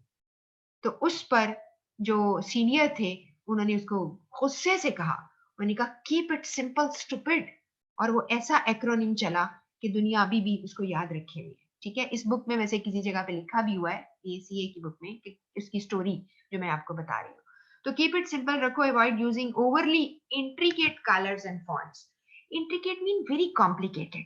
कुछ लोगों को आपने देखा स्लाइड भी बनाते हैं, लाल पीले सबज हर रंग डाल देते हैं। तो कहते हैं जरा ध्यान करो, तुमने कोई रेनबो केक नहीं बनाना, तो आप थोड़ा सा रंगों को थोड़ा ध्यान से यूज कर लो। तो आप ये बहुत ही ज्यादा कलर्स यूज ना करो, ना ही फॉन्ट्स बड़े बड़े स्टाइलिश फॉन्ट्स लगाएंगे, पढ़ा जा नहीं रहा और आप फॉन्ट लगाए जा रहे हैं। आप चेक करें आपको कितने फॉन्ट्स के डिजाइन मिलते हैं। तो कुछ फॉन्ट्स जो है वो आपके लिखे हुए पता ही नहीं चलता लिखा क्या, एक लफ्ज दूसरे के अंदर घुसा हुआ होता है। तो इसका ध्यान करिए। इसके बाद यानी फॉन्ट होता है नमूना, आपके लेटर्स जो आप टाइप करते हो ना, उसको नमूने को कहते हैं। यूजिंग ओवरली इंट्रिकेट कलर्स ना करो। और उसमें लिखा है फॉन्ट टेंड टू क्लटर, इसे बिखराव सा नजर आता है of an email and detract from the core message. और जो basic core meaning message, core message, basic message, उससे दुनिया कहीं और चली जाती है। जैसे आपका जहन जो है वो कुछ और सोचना शुरू करे, और लोग जो है instead of appreciating the person उसको गालियां देना शुरू कर दे, ये लिखा इसने क्या है यार, इसको जरा चेक करो। और आपको पता है ईमेल जब आपको आपके पास आती है, आप उसका हाँ उसको सिलेक्ट करें, आप उसका फॉन्ट चेंज करें तो आप आराम से पढ़ सकते हैं। लेकिन जिन्होंने रंग बिरंगे फॉन्ट डाले होते हैं ना, तो फिर आप उन फॉन्ट्स को जब तक कि आप चेंज नहीं करते, बाजूकात पढ़ा नहीं जाता। लोग टाइप करके ई लगा देते हैं, नोटिस लगा देते हैं, पता ही नहीं चलता लिखा क्या। भाई ध्यान से इसका यूज करो, ठीक है। तो सादा सादा रखना चाहिए ना। कैलिब्री फॉन्ट है, एरियल फॉन्ट है, इस तरह जो लोग काम करते हैं उनको तो इस चीज का बहुत अच्छी तरह पता है। कैलिब्रेटेड बॉडी है, हेडिंग है, ठीक है। अब जी अगला टॉपिक आ गया है, वीडियो कॉन्फ्रेंस करने लगे हैं, तस्वीरें बहुत दिखाई हैं। और चूंकि ये बड़े ही आपको बोरिंग लग रहे होंगे टॉपिक्स, लेकिन इसीलिए मैं आपको बीच में कोई ना कोई बात बताती हूँ, शायद आपके काम आती होगी, यकीनन उम्मीद है कि आपको कोई इसका फायदा भी होता होगा। वीडियो कॉन्फ्रेंसिंग जो है वो आपने वीडियो चलाकर, और थोड़ा सा जिक्र जो है ना आपकी टेली कॉन्फ्रेंसिंग का, वो मैं आपको साथ भेज दूंगी।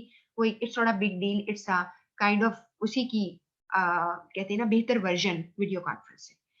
तो टेलीफोन अगर लोग डिफरेंट जगहों में बैठ के कॉल कर लेते हैं, तो ये भी एक टेली कॉन्फ्रेंसिंग की एक मिसाल होती है, ठीक है। Video conference system used by people in different physical locations to hold a meeting, इसे वर्चुअल मीटिंग कहते हैं। ये एक काइंड ऑफ डेफिनेशन है। ये इसी बुक में आपको मटेरियल मिलेगा, और बाकी जगहों पे शायद आपको ना इसका कुछ पता चले, इसलिए आप यहीं से पढ़ेंगे। मैंने आपको पहले ही बता दिया, चैप्टर यहीं से पढ़ेंगे, और पर्टिकुलरली ये दो टॉपिक्स बहुत ज्यादा आपके लिए इंपॉर्टेंट है। इसके बाद simple video calls are aimed at enhancing a telephone call, यानी सिंपल वीडियो फोन कॉल जो होती है उसे सिर्फ आप टेलीफोन कॉल को थोड़ा बेहतर वर्जन में ले जाते हैं। जबकि वीडियो कॉन्फ्रेंस में आप मल्टीपल लोकेशन पे लोगों को बड़ी फ्लेक्सिबिलिटी के साथ इन्वॉल्व कर लेते हैं और साफ नजर आते हैं बैठे। ये आपको जिस तरह की मैंने मिसाल दी थी, एंकर्स होते हैं और वो आपको दिखाते हैं। अब यहाँ पर उन्होंने कहा है कि इंटरनेशनल एक कंपनी है, आप इसको ध्यान से पढ़िएगा। इंटरनेशनल कंपनी है, और वो कंपनी लंदन, हांगकांग, कराची पे एक मीटिंग रखना चाह रही है। तो अब सारे लोगों को ट्रेवल करवाना, और आजकल देखो, आजकल तो हम रह ही गए कंप्यूटर्स के ऊपर, है ना, जूम मीटिंग है, वेबिनार है, जो भी है उस पर हम बात कर रहे हैं। और ये बात बहुत पुरानी हो चुकी है वीडियो कॉन्फ्रेंस के हिस्ट्री में। उसमें आपने दुनिया में जहां भी लोग हैं उनको तकलीफ करने की जरूरत नहीं, जहमत की जरूरत नहीं है। आप अपनी जगह पे रहिए प्लीज। ना जरासीम आप लेके आए और ना ही सोचें कि यहाँ के जरासीम आपको पागल कर देंगे। इससे बेहतर है आप अपनी जगह पे रहिए। तो हम कॉन्फ्रेंस कर लेते हैं। इसके बाद one option is for delegates for from से London, Hong Kong to board a plane and meet the rest of the team in Karachi. दूसरा क्या है, निकलो अपनी ऑफिस से, बुकिंग कराओ, आओ, फ्लाइट लेट हो गई, बैठे रहो, फ्लाइट नहीं मिल रही, कनेक्टेड फ्लाइट लो, सामान रखो। यहाँ हमें मजबूरी पड़ गई है, हमने जी उनके स्टैंडर्ड का एक होटल बुकिंग करानी है, खर्चा मुफ्त का होगा, उनका शायद फिर भी नखरे ना काम हो जाए, तो उनको वहां रखा, फिर कोई मिसहैप हो जाते हैं, खुदा न खासा बड़े बड़े मिसाइल हो जाते हैं। तो इन सारी हैसल को बचने के लिए बेहतर नहीं है कि आप, इसमें सारा लिखा हुआ है, flight accommodation other expenses to be incurred. Incurred का मतलब है लागू, यानी पड़ जाना, आपको और भी खर्चे पड़ेंगे। आप उनको सांप को गाड़ी पे आप लेकर आएंगे, बड़ी प्रोटोकॉल दी जाएगी, आप उनको अपने हाथ ठहराएंगे। तो ये सारे मसाइल हैं, फिर सुबह उनको मीटिंग के लिए लेकर आएंगे, ठीक है ना। तो ये सारा कुछ आपको बच गया। आप भी अपनी जगह रहे, हम भी अपनी जगह रहे। इसके बाद है ऑल्टरनेटिव ऑप्शन, आपने वीडियो कॉन्फ्रेंस सेटअप किया और आपको मैंने बता दिया था उसमें कैमरा, माइक्रोफोन, स्पीकर सब ये लगते हैं, ये आपको पता है, लेकिन अब एक कंसोल है पूरा, एक आपके पास एक गैजेट है जिसके ऊपर सारा कुछ है और आप बस ऑन करते हैं, आपकी वीडियो भी जा रही है, आपकी ऑडियो भी जा रही है, आपका सब कुछ हो रहा है, आ भी रही है, सब कुछ आप कर रहे होते हैं।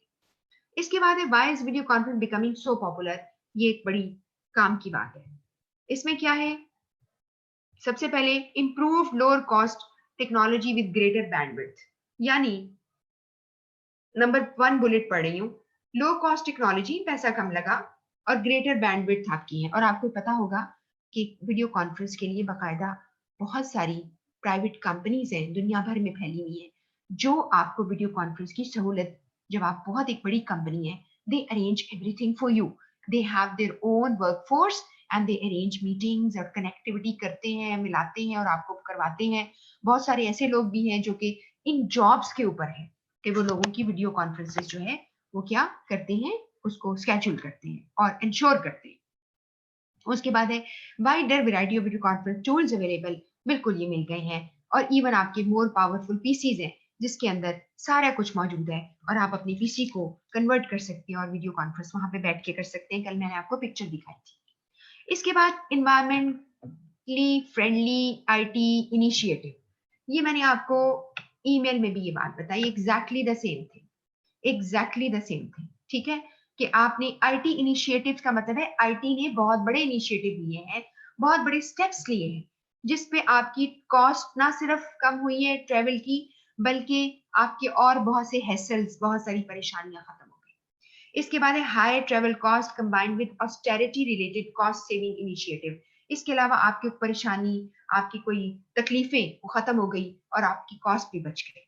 इसके बाद such is the success of video conference, companies जो है use video conferencing intra business as well as inter business, intra business अपने बिजनेस के अंदर और इंटर बिजनेस दूसरे बिजनेसेस के अंदर। मिसाल के तौर पर मेरी कंपनी बहुत बड़ी है, मुझे सप्लाई होती हैं चीजें, मैं दूसरे सप्लायर कंपनी के साथ कनेक्ट करती हूँ तो इंटर बिजनेस हो गया।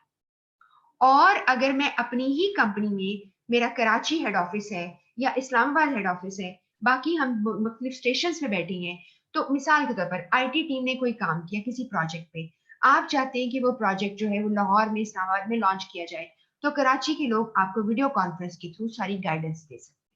समझ आ रही बात की? तो कंपनियां इंट्रा बिजनेस, इसको कहेंगे इंट्रा बिजनेस, अपने बिजनेस के विद इन, ये वही चीज है जिस तरह की आपने इंट्रा, इंट्रा का लफ्ज विद इन है, आपने इंट्रा पर्सनल कम्युनिकेशन पढ़ी, with in your mind and your self and your body. आपने इंट्रानेट पढ़ा, with in your business you connect with other people. Intra business लफ्ज पढ़ा जिसमें अपने ही बिजनेस के लोगों के साथ, अपनी कंपनी के लोगों के साथ। हाँ, ये जरूर हो सकता है कि आपकी कंपनी के लोग दुनिया में जगह जगह फैले हुए हैं, जगह जगह उनके ऑफिस हैं, geographically you are all dispersed, but you are one business, so that's why you call it intra business. ठीक हो गया? और इंटर बिजनेस जब आप दूसरे लोगों के साथ कनेक्ट होते हैं, आप क्रेडिट पे चीजें उठाते हैं, वो क्रेडिट पे लेते हैं, बड़ा लंबा चौड़ा आपका सिस्टम है, सप्लाई करते हैं, बहुत सारी चीजें। तो ये आपका जो है, ये मेरे ख्याल है आपको चीजें समझ में आई। अब टाइप्स ऑफ वीडियो कॉन्फ्रेंस का जो बात कर रहे हैं, उसमें वो क्या करता है, ये आपकी पहले टेक्स्ट और इमेजेस जाया करते थे, स्टैटिक इमेजेस जाती थी, अब पूरी पूरी वीडियो जाती है, हाई क्वालिटी ऑडियो जाती है। ये आप पढ़ लीजिएगा, बहुत आसान लिखा है, इसमें कोई ऐसी चीज नहीं जो आपको समझ ना आए। इसके बाद आपको अक्सर सवाल जो बने हुए हैं, और जैसे ही सवाल आप लोग कर लोगे, 1000 BC क्वेश्चन में से भी आखिरी चैप्टर है, और ये जो सीए की बुक में भी है, इसमें ये सवाल बहुत कॉमन है। वो कहते हैं इक्विपमेंट कौन से इस्तेमाल करोगे, आपको सवाल आता है जी वीडियो इनपुट के लिए, सारी बात कैमरा या वेबकैम करोगे, video output computer monitor, projector और टेलीविजन के ऊपर प्रोजेक्टर लगा दिया, सबने बात कर ली, या टीवी को आप उसकी स्क्रीन यूज कर सकते हो, एलसीडी लगा सकते हैं। ऑडियो इनपुट माइक्रोफोन है, ऑडियो आउटपुट लाउड स्पीकर या हेडफोन्स है, ये आपको नाम आते हैं पहले से। उसके बाद लिखा डेटा ट्रांसफर का क्या तरीका है, उसमें ज्यादातर उन्हें कहा लैन यानी लोकल एरिया नेटवर्क के जरिए आते हैं, या आपको सवाल नहीं आता, उतना ही आएगा जितना कि एक आध सवाल बना हुआ है, आप वो पढ़ लीजिएगा। लोकल एरिया नेटवर्क आप यूज करते हो डेटा ट्रांसफर के लिए, ये आप देख लेना। Computer with video conference software including video audio compression and decompression, आपको भी ये भी क्या है, कंप्रेस करना और डीकम्प्रेस करना, यानी आपके मैसेज जो है वो दूसरी जगह पास ऑन कैसे होते हैं, ये टेक्निकल उसकी बात है। ये भी आपको कोई इसके ऊपर टेक्निकल सवाल नहीं पूछेगा। इसके बाद है video conferencing system broadly fall into two categories. एक डेडिकेटेड सिस्टम होता है जिसमें सारी चीजें उसके अंदर ही है, सिंगल पीस ऑफ इक्विपमेंट है या उसमें सब कुछ होता है। दूसरा डेस्कटॉप सिस्टम है, आपका पीसी है, इसमें एड ऑन फीचर्स हैं कि आप पीसी को कन्वर्ट कर देते हो और वीडियो कॉन्फ्रेंस के लिए कर लेते हो इस्तेमाल। ये जो डेडिकेटेड सिस्टम है ये बिल्कुल ऐसे ही जैसे मैंने अभी आपको ये देखिए लफ्ज लिखा है कंसोल, एक पूरा कंसोल, जैसे आपके प्ले स्टेशन का एक पूरा कंसोल है। वी आप अगर किसी ने खेली है अपने जमाने में तो वो एक पूरा कंसोल है, ठीक है। और आपका जो है और भी जो गैजेट है आपके सारे वो एक कंसोल होते हैं। इसके बाद है जी आपका बेनिफिट्स एंड लिमिटेशंस आ गई वीडियो कॉन्फ्रेंस की, ये जरा ध्यान से सुनिएगा। बेनिफिट्स इसके हैं, फेस टू फेस मीटिंग जब पॉसिबल ना हो तो ये कॉस्ट इफेक्टिव सोल्यूशन है। कॉस्ट इफेक्टिव सोल्यूशन का मतलब है आपके पैसे कम लगेंगे और फायदा बहुत ज्यादा हो जाएगा, और उसमें ना सिर्फ वर्बल बातें होंगी बल्कि नॉन वर्बल भी चला जाएगा। और आपको क्या चाहिए, आपका मीडिया रिच हो जाएगा, ठीक है जी। आपको मीडिया रिचनेस मैंने बताया था, और अगर आपको याद नहीं है तो नोट्स में जरूर देखिएगा। मीडिया रिचनेस जो है वो वर्बल नॉन वर्बल के कॉम्बिनेशन को कहते हैं। उसके बाद रिड्यूस ट्रेवल कॉस्ट, ये आपको पता है, बिल्कुल पता है। इंक्रीज प्रोडक्टिविटी हो गई है, dispersed workforce teams, across dispersed workforce and teams. ये वर्कफोर्स क्या है, एम्प्लॉइज और उनकी टीम्स काम करती हैं, तो आप क्या करते हैं, आप उस पर लिखा है, ये बात याद रखिएगा, 80% ऑफ द कम्युनिकेशन जो हम बात करते हैं वो हमारी ज्यादातर नॉन वर्बल क्यूज के थ्रू जाती है। मिसाल के तौर पर एक बंदा है, आपने अक्सर देखा होगा एंकर बात कर रहा होता है तो उसका चेहरा देखने वाला होता है, गुस्से में आ जाता है, वेट करता है, बात खत्म करें मैं बोलता हूँ। तो इस तरह के चीजें जो 80% of the time video conference के थ्रू लोगों को कन्वे कर देते हो अपने एक्सप्रेशंस। इसके बाद है शॉर्ट नोटिस मीटिंग्स। आपने 1 घंटे के अंदर डिसाइड हुआ, सारों को कॉल किया, चाहे वो अगर कंपनी के थ्रू कॉल करते हो या आप खुद ही अपनी कॉल करते हो, तो डिस्टेंस लोकेशन पर शॉर्ट नोटिस के ऊपर आप मीटिंग रख सकते हो, लोग जो है वो आपसे बात कर रहे होते हैं। अब यहाँ पे लिखा है उसने कि आपको डेस्क अपनी जगह छोड़ने की जरूरत नहीं है, need not to leave the desk, आपको डेस्क नहीं छोड़ना। उसके लिए उसने एक आपको टेक्नोलॉजी का लफ्ज किया है यूज, ये आपने कहा है voice, VoIP, voice over internet protocol भी आप यूज करते हो। अगेन मैं आपसे कहूंगी इसकी टेक्निकलिटी पर कोई सवाल नहीं आएगा, बस इतना समझ लीजिए टेक्नोलॉजी एडवांस हो गई है, आप अपने डेस्क पे बैठकर ही बात कर सकते हैं। इसके बाद टेली कम्यूटिंग करते हो, दूर बैठे सफर करते हो, आपने टेली मीन दूर कम्यूटिंग सफर करना, और ज्यादातर टेली कम्यूटिंग का जो लफ्ज है ना वो होम वर्किंग पर इस्तेमाल होता है। होम वर्किंग का मतलब नहीं है कि टीचर ने होमवर्क दिया, इसका मतलब है घर से काम करना, जैसे कि आजकल बहुत सारे लोग कर रहे हैं। उसका फायदा क्या हो गया, अब इसकी बात गौर से सुनिएगा, इसमें कहना क्या चाहता है, क्योंकि आपने ये पढ़ना है, आपको बाद में प्रॉब्लम ना आए। इसमें वो कहता है enable business to embrace, embrace का मतलब है गले लगा देना, किसी चीज को अपने साथ लगा लेना। इसने अपने साथ लगा लिया है, इसने इंश्योर कर लिया है डाइवर्सिटी ऑफ वर्कफोर्स। डाइवर्सिटी कहते हैं जब कोई लोग जो है, डाइवर्सिटी मीन वैरायटी, बहुत वैरायटी आपको मिलती है। फ्लेक्सिबल वर्किंग, इसको पता है क्या कहते हैं, फ्लेक्सिबल वर्किंग को आजकल लोग कहते हैं फ्लेक्सी टाइम स्कीम। और ये क्यों आई, इस क्यों आई, वर्क लाइफ बैलेंस की वजह से। ये देखिए वर्क लाइफ बैलेंस लिखा हुआ इसमें, वर्क लाइफ बैलेंस इक्वेशन इसको कहते हैं। उसमें क्या होता है कि आप अगर सारा वक्त ऑफिस में बैठ के काम करते हैं तो अपने घर को निग्लेक्ट करते हैं, खवातीन सबसे ज्यादा, मर्द भी, बच्चों से आपकी कोई अटैचमेंट नहीं होती, ठीक है, क्योंकि आप वहीं ऑफिस में बैठे रहते हैं। तो आपके लिए आसानी कर दी है, you can stay home and you can talk from home. अभी बहुत सारे जो बड़े ऑफिसर्स हैं वो अभी तक even they are not showing up in offices, अभी भी बैठे हुए दुनिया भर में घरों से काम कर रहे होते हैं। वो अपना बड़ा सा कंप्यूटर LCD जो है बड़ी सी साइज का ऑन करते हैं, कंप्यूटर अटैच करते हैं और लोगों से बात कर रहे होते हैं, सारी वर्किंग चेक कर रहे होते हैं, दे आर डूइंग इट। तो आपको उनकी वर्क लाइफ बैलेंस क्रिएट हो गई है, वो अपने घर को भी इतना टाइम देते हैं। इसके अलावा बहुत सारी चीजों को आप डाल सकते हैं वीडियो कॉन्फ्रेंस के ऊपर, कि अगर आपने एक मीटिंग होल्ड करनी थी तो आप फिर बाकी सारा काम फिजिकली कर जाएं, मीटिंग आप घर से कर लें, आप ऐसा कर सकते हैं। तो आपके लिए with reduction in the lengthy commutes, reduction कम हो गया, लेंथी बड़े बड़े कम्यूट्स मीन सफर करना, बड़े बड़े जो लोग सफर करते हैं ना, जो जैसे जो लोग गाड़ियां चलाते हैं और सड़कों पे होते हैं, हम उनको कम्यूटर्स कहते हैं, ठीक है। तो कम्यूट करना, ये बात आपको यानी याद रखिएगा। उसके बाद हायरिंग एंड रिटेंशन, ये बड़ी मजे की बात है। हायरिंग एंड रिटेंशन का मतलब है, पता क्या हुआ है अब दुनिया में, मैंने आपको शायद आपको बताया या किसी और क्लास को ये बात बताई होगी कि एक टर्म यूज हुआ करती थी पुराने जमाने में, अभी भी होती है, उसे कहते हैं ब्रेन ड्रेन।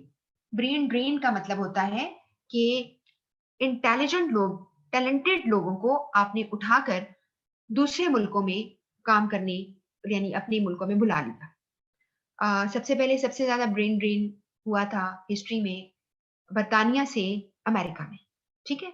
और अमेरिका को फ्लरिश करना था, अमेरिका को अपने आप को स्ट्रगल करनी थी बहुत ज्यादा होने की। तो चूंकि पुरानी हिस्ट्री है इंग्लैंड की जहाँ पे लोग ज्यादा पढ़े लिखे थे, उनको अच्छी अपॉर्चुनिटीज मिली, दे मूव्ड, ठीक है। इसी तरह लैंग्वेज भी साथ मूव कर गई है, वही लैंग्वेज वहां बोली जा रही है, which is called American with different accent, with some of the spellings are different, but that's more or less the same, एक ही चीज है ना, ऐसा ही है।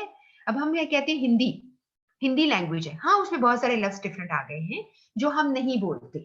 किसी की आशा है, किसी को उसकी यानी ख्वाहिश है, और क्या लफ्ज बोलते हैं, चिंता ना करो, ये लोग बोलते हैं। अब कुछ लफ्ज तो एक्सक्लूसिवली हो गए, इस तरह हमारे पास भी बहुत सारे लफ्ज हैं, हम उर्दू बोलते हैं, लाहौर में कोई और लोग बोलते हैं, वही उर्दू पिंडी में बोली जाती है, डिफरेंट हो जाती है। तो ऐसा है, फर्क तो है, डायलेक्ट्स फर्क है। तो जो हिंदी लैंग्वेज है वो असल में पुरानी लैंग्वेज जो थी, जैसे उर्दू जिसे कहा, उर्दू जहां से निकला, जिसका मतलब लश्करी जुबान, that was the language of Lashkar mean army की लैंग्वेज थी। आर्मी एक जगह पे इकट्ठी हुई, जिसमें टर्किश भी थे, पर्शियन लोग थे, अरबिक थे, लोकल सब कॉन्टिनेंट के लोग थे, वॉर की वजह से, तो वो उनकी आपस में कम्युनिकेशन इससे होती थी। और उर्दू जो है, हमने जब लिखी उर्दू, तो हमने अरबिक उसका ले लिया, उसे उर्दू में कहते हैं रस्मुल खत, है ना, ट्रांसक्रिप्शन जो आपकी है, आपने वो ले ली। और जो लोग हिंदी है उनकी कोई और है, ठीक है, उसको आई डोंट नो क्या कहते हैं, आपको शायद पता होगा, वो देख लेना, उसका जो रस्मुल खत है वो डिफरेंट है। तो उन्होंने, अब वो लिखते हैं तो हमें नहीं, हमसे नहीं पढ़ा जाता, बोलते हैं तो समझ आती है। तो क्या हुआ, हायरिंग एंड रिटेंशन का मतलब क्या है, आपने दुनिया में सब लोगों को एक ऑफर की कि जी जॉब वैकेंसी है।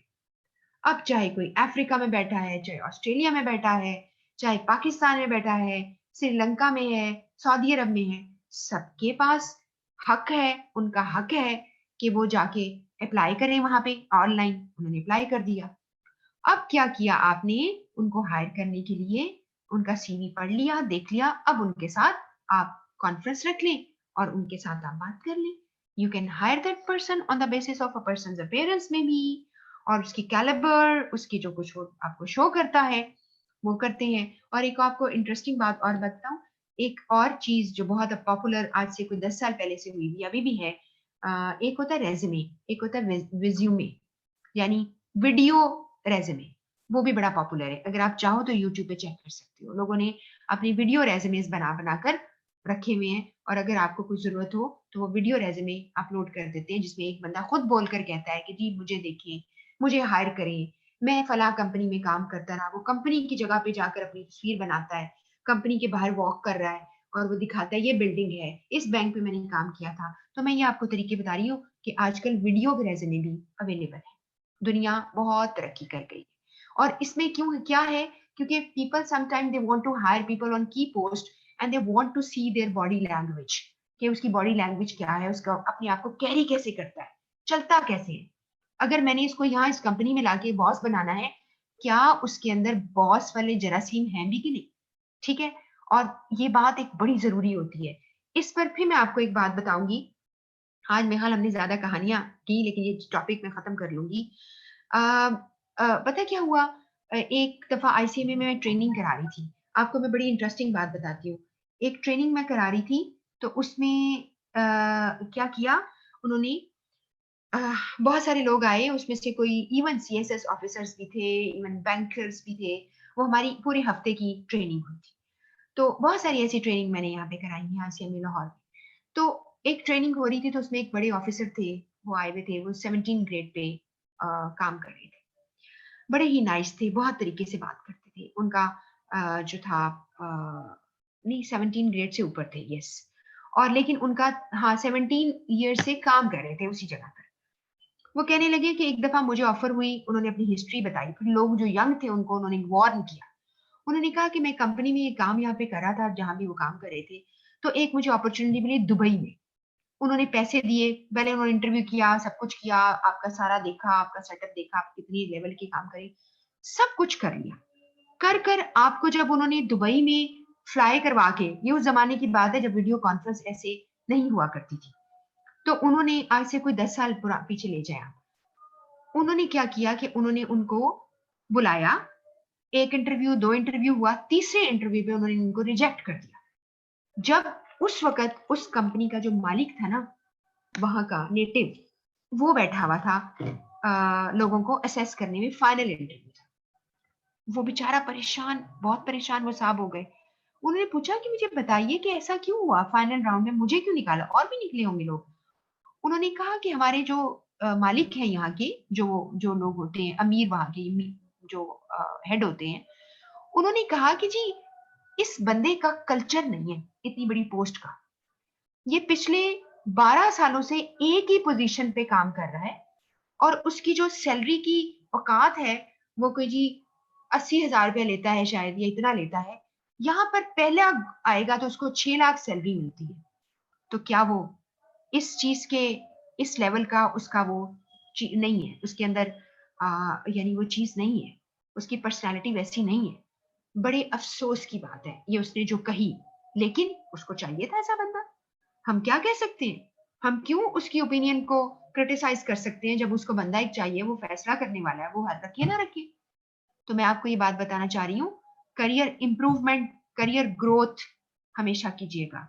आप जहां अपॉर्चुनिटी मिलती, कुछ देर काम कर लिया है, move to the next job, go somewhere else, get some better opportunity and grab some more experience, जिसमें आपके अंदर क्या आएगा, वर्सटाइल हो जाओगे। यहाँ पर है, आपने टैलेंटेड लोगों को हायर किया, और अर्ली रिक्रूटमेंट फेज, यानी पहला जो उसको रिक्रूट मीन हायरिंग का फेज, उसमें से आपने लोगों को कहीं से भी, दुनिया के कहीं से भी, लिखा हुआ है extending the geographical scope, geographical scope आपने बढ़ा दिया।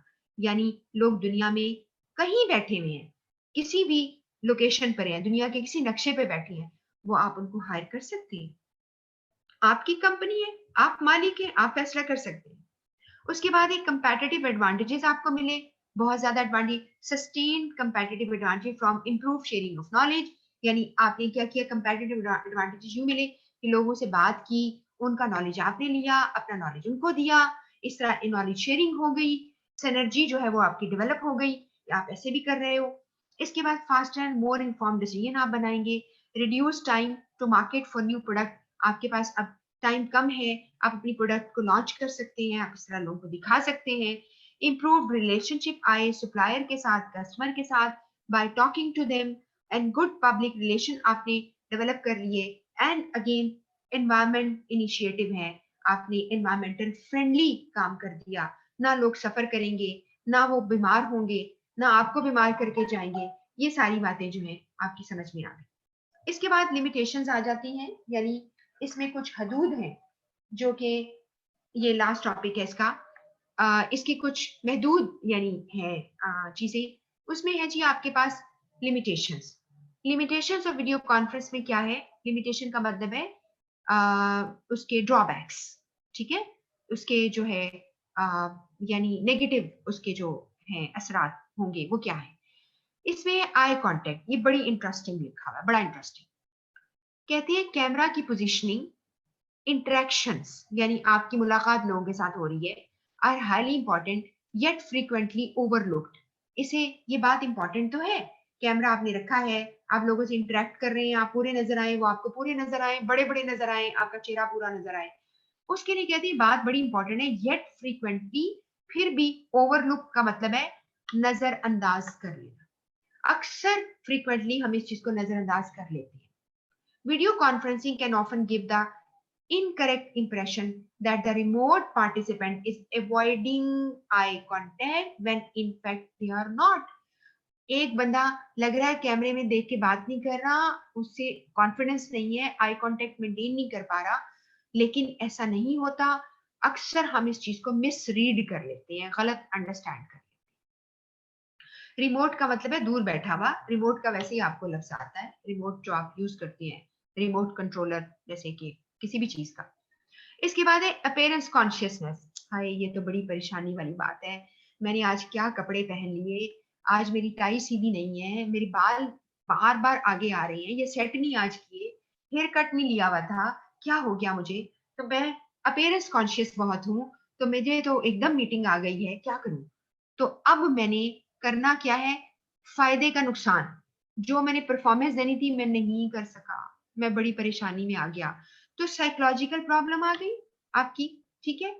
जहां पे डेलीगेट्स का मतलब है जो मेंबर हैं आपकी मीटिंग के या कॉन्फ्रेंस में बैठे मेंबर्स हैं, वो अनकंफर्टेबल है कैमरे की वजह से। और प्रॉब्लम में बी एग्जैसरबेटेड, एग्जैसरबेटेड मीन शदीद हो जाना, किस चीज का बहुत ज्यादा हो जाना। वो कहता है इससे ज्यादा मुझे मेरा हार्ट फेल हो सकता है क्योंकि सेशन इज रिकॉर्डेड।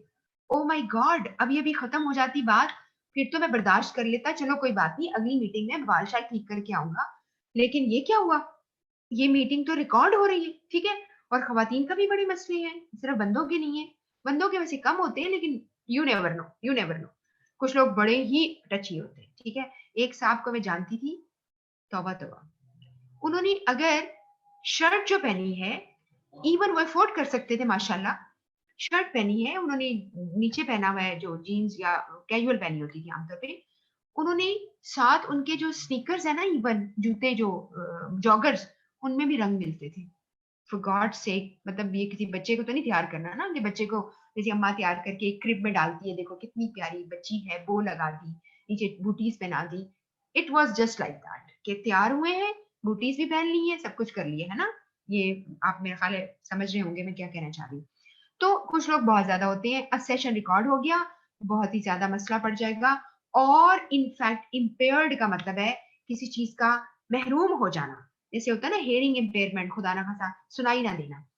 अगर कैमरा आपने ऐड कर दिया बातों के ऊपर, बात हो ही रही थी, कैमरा क्यों ऑन कर दिया, खुदा के लिए बंद कर दो, तो इसके लिए आपकी तबीयत खराब हो जाएगी, अपेयरेंस कॉन्शियसनेस लो होगी।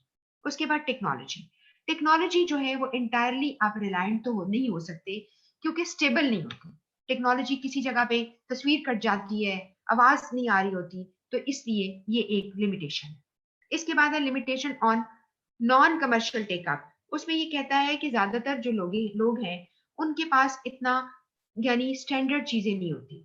नॉन कमर्शियल टेकअप का मतलब ये हो गया लिमिटेड है, नॉन कमर्शियल टेकअप कि हर बंदे के पास, हर कंपनी के पास सहूलतें नहीं होती, इसलिए आपके पास इतना बैंडविड्थ नहीं है, आपके पास ट्रांसफर रेट नहीं है उसका, तो आप ऐसे सिस्टम्स नहीं है जो कि एक्सपेंसिव कमर्शियल सिस्टम्स नहीं है आपके पास, जिसकी वजह से आप उतनी बात नहीं, जैसे कहते हैं ना, अभी आप देखें, आपको पता है तस्वीरों के पिक्सल ज्यादा और कम होना, या ऑडियो और वीडियो जो है उसकी जो है कम करना, उसमें वो कहते हैं जी आपको कितनी स्टैंडर्ड चाहिए, कम वाली क्वालिटी चाहिए, तो आपकी क्वालिटी मैच नहीं करती, इसका ये मतलब है। उसके बाद अगला पॉइंट आता है एंजाइटी, कि आपको बहुत एंजाइटी होने लग जाती है।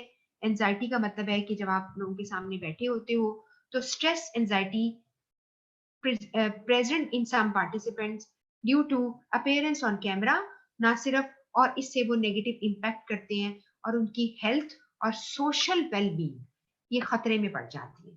हेल्थ तो खराब होती ही है, आपका देखिए ना हेल्थ कैसे खराब होगी, किसी भी वजह से मुझे स्ट्रेस आ जाए और मेरी हार्ट जो है वो तेज तेज पैल्पिटेशन शुरू हो जाए, तो मैं कैसे स्टॉप करूं, बड़ा मुश्किल है।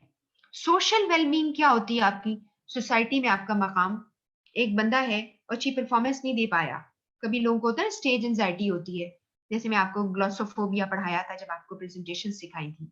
तो ऐसी परेशानी की वजह से क्या होता है कि लोग जो है उनकी सोसाइटी के अंदर यानी लोगों के साथ उनका अच्छा इंटरेक्शन नहीं रह पाता, तो ये एक बहुत ही बड़ा मसला है। तो अब आपको ये बात, लास्ट टॉपिक है, आपने बिल्कुल ताजा कलाम जिसे कहते हैं ना, वैसे ही ताजा कलाम आपने जो भी सुना है, आपने फौरन के फौरन वीडियो कॉन्फ्रेंस का टॉपिक, ईमेल का टॉपिक पढ़िए सबसे पहले आप इस चैप्टर से जो आपके पास पीडीएफ मौजूद है, और फिर साथ ही उसके सवाल कर लीजिए।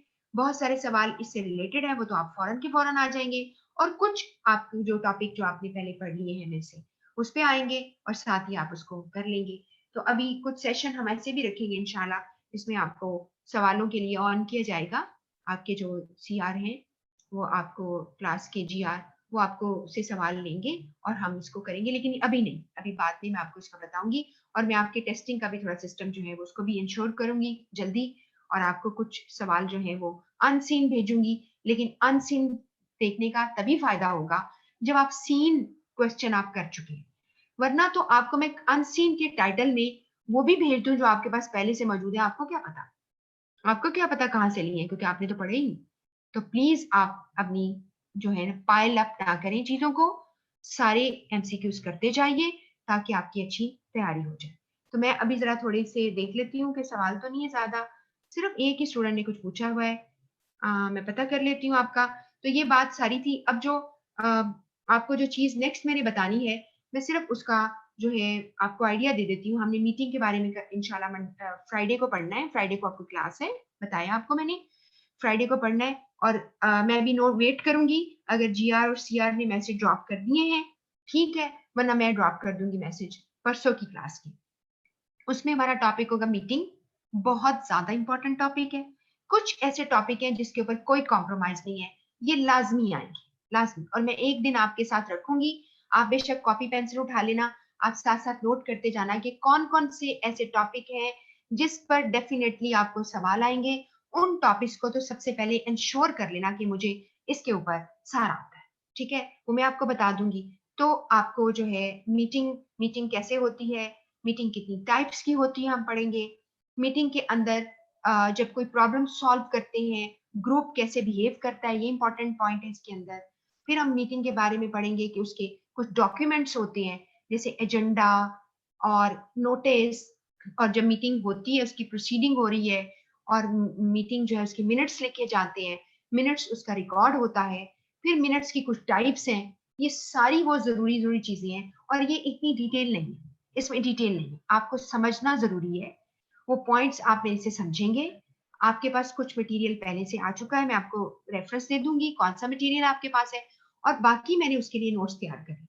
वो आपको, क्योंकि अगर मैं कहूंगी सीए की बुक से पढ़ लो, तो सीए की बुक में स्कैटर्ड पढ़ा हुआ है, किसी एक चैप्टर में कुछ, दूसरे में कुछ, तीसरे में कुछ, परेशान ना हो। मैं आपको नोट्स जैसे भेज रही सेट के नाम से नोट्स भेजूंगी, आप वहां से पढ़ेंगे। और कुछ चीजें जो आईसीएमए की बुक है उसमें पढ़ी है, उसमें से मैंने उसको करके टाइप करके आपको वो भी दे देनी है, यहाँ से पढ़ लीजिए।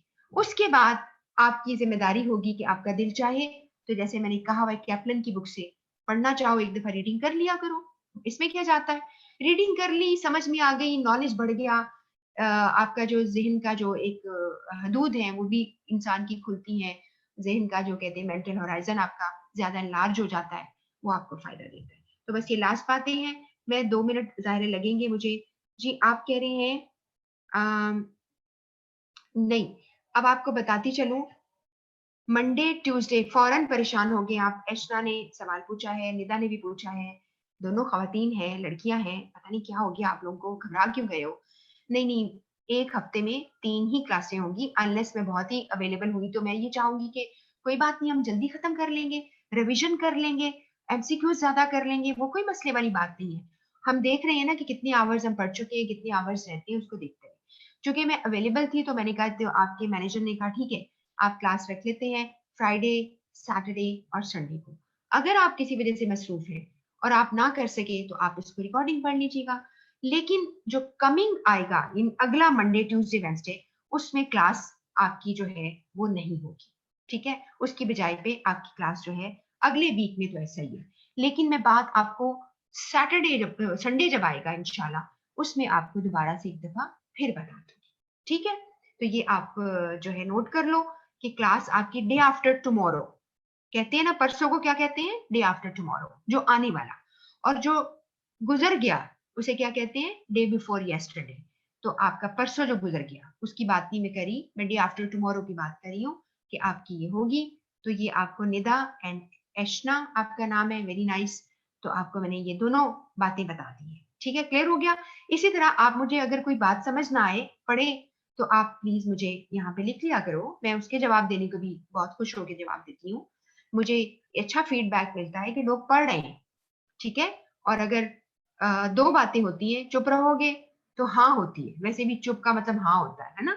और दूसरा ये कि फिर मैं इस चीज को खुद एंटिसिपेट करूं कि आप जो है आपको सारा कुछ आता है और आपको कुछ भी बताने की जरूरत नहीं है, ठीक है, आपको समझ है। तो बस जी यहाँ पे हम इसको क्लोज करते हैं। कोई और सवाल तो किसी ने नहीं पूछना? जो लोग मुझे सुन रहे हैं सारे के सारे ग्रुप में हैं आई बिलीव, और इसमें कुछ लोग जरूर हैं ग्रुप में जो फिजिकल क्लासेस भी शुरू कर रहे हैं। अच्छा एक बात और जरूरी बता दूं, सब बड़ी गर्ल्स में से ऑफर कर रही थी कि जो आपकी जो जीआर हैं वो चूंकि फिजिकल कर रही थी, क्लासेस ले रही हैं, तो उन्होंने मुझे कल कहा है कि जी उन्हें कोई प्रॉब्लम नहीं है, तो she can continue by taking care of your group. जो भी आपको जरूरत है वो आपको कर दिया करेंगी, तो I don't mind it, she can do if she can manage. तो वो जो है आपको वही हमारी जीआर है, अलीना उनका नाम है, और हमारे सीआर भी है, कल भी मैंने उनका नाम आपको दिखाया था। आई थिंक वो आपको कर रहे हैं। अगर उनसे कोई आपको कोई भी ऐसी बात है, कंसर्न्स है, तो आप जरूर मुझे बताइए कि जी उनको मैंने कुछ कहा था उन्होंने नहीं भेजा, या आपको क्या हासिल करना चाह रहे हैं, लेना चाह रहे हैं, तो आप उनसे पता करके आप मुझे बता सकते हैं, ठीक है जी। तो जी बात खत्म हो गई, इंशाल्लाह अब परसों मिलेंगे फ्राइडे को, ठीक है। तो हम मैसेज जो है अभी थोड़ी देर में वेट करके मैसेज ड्रॉप कर दूंगी। अपना ख्याल रखिएगा, अल्लाह हाफिज।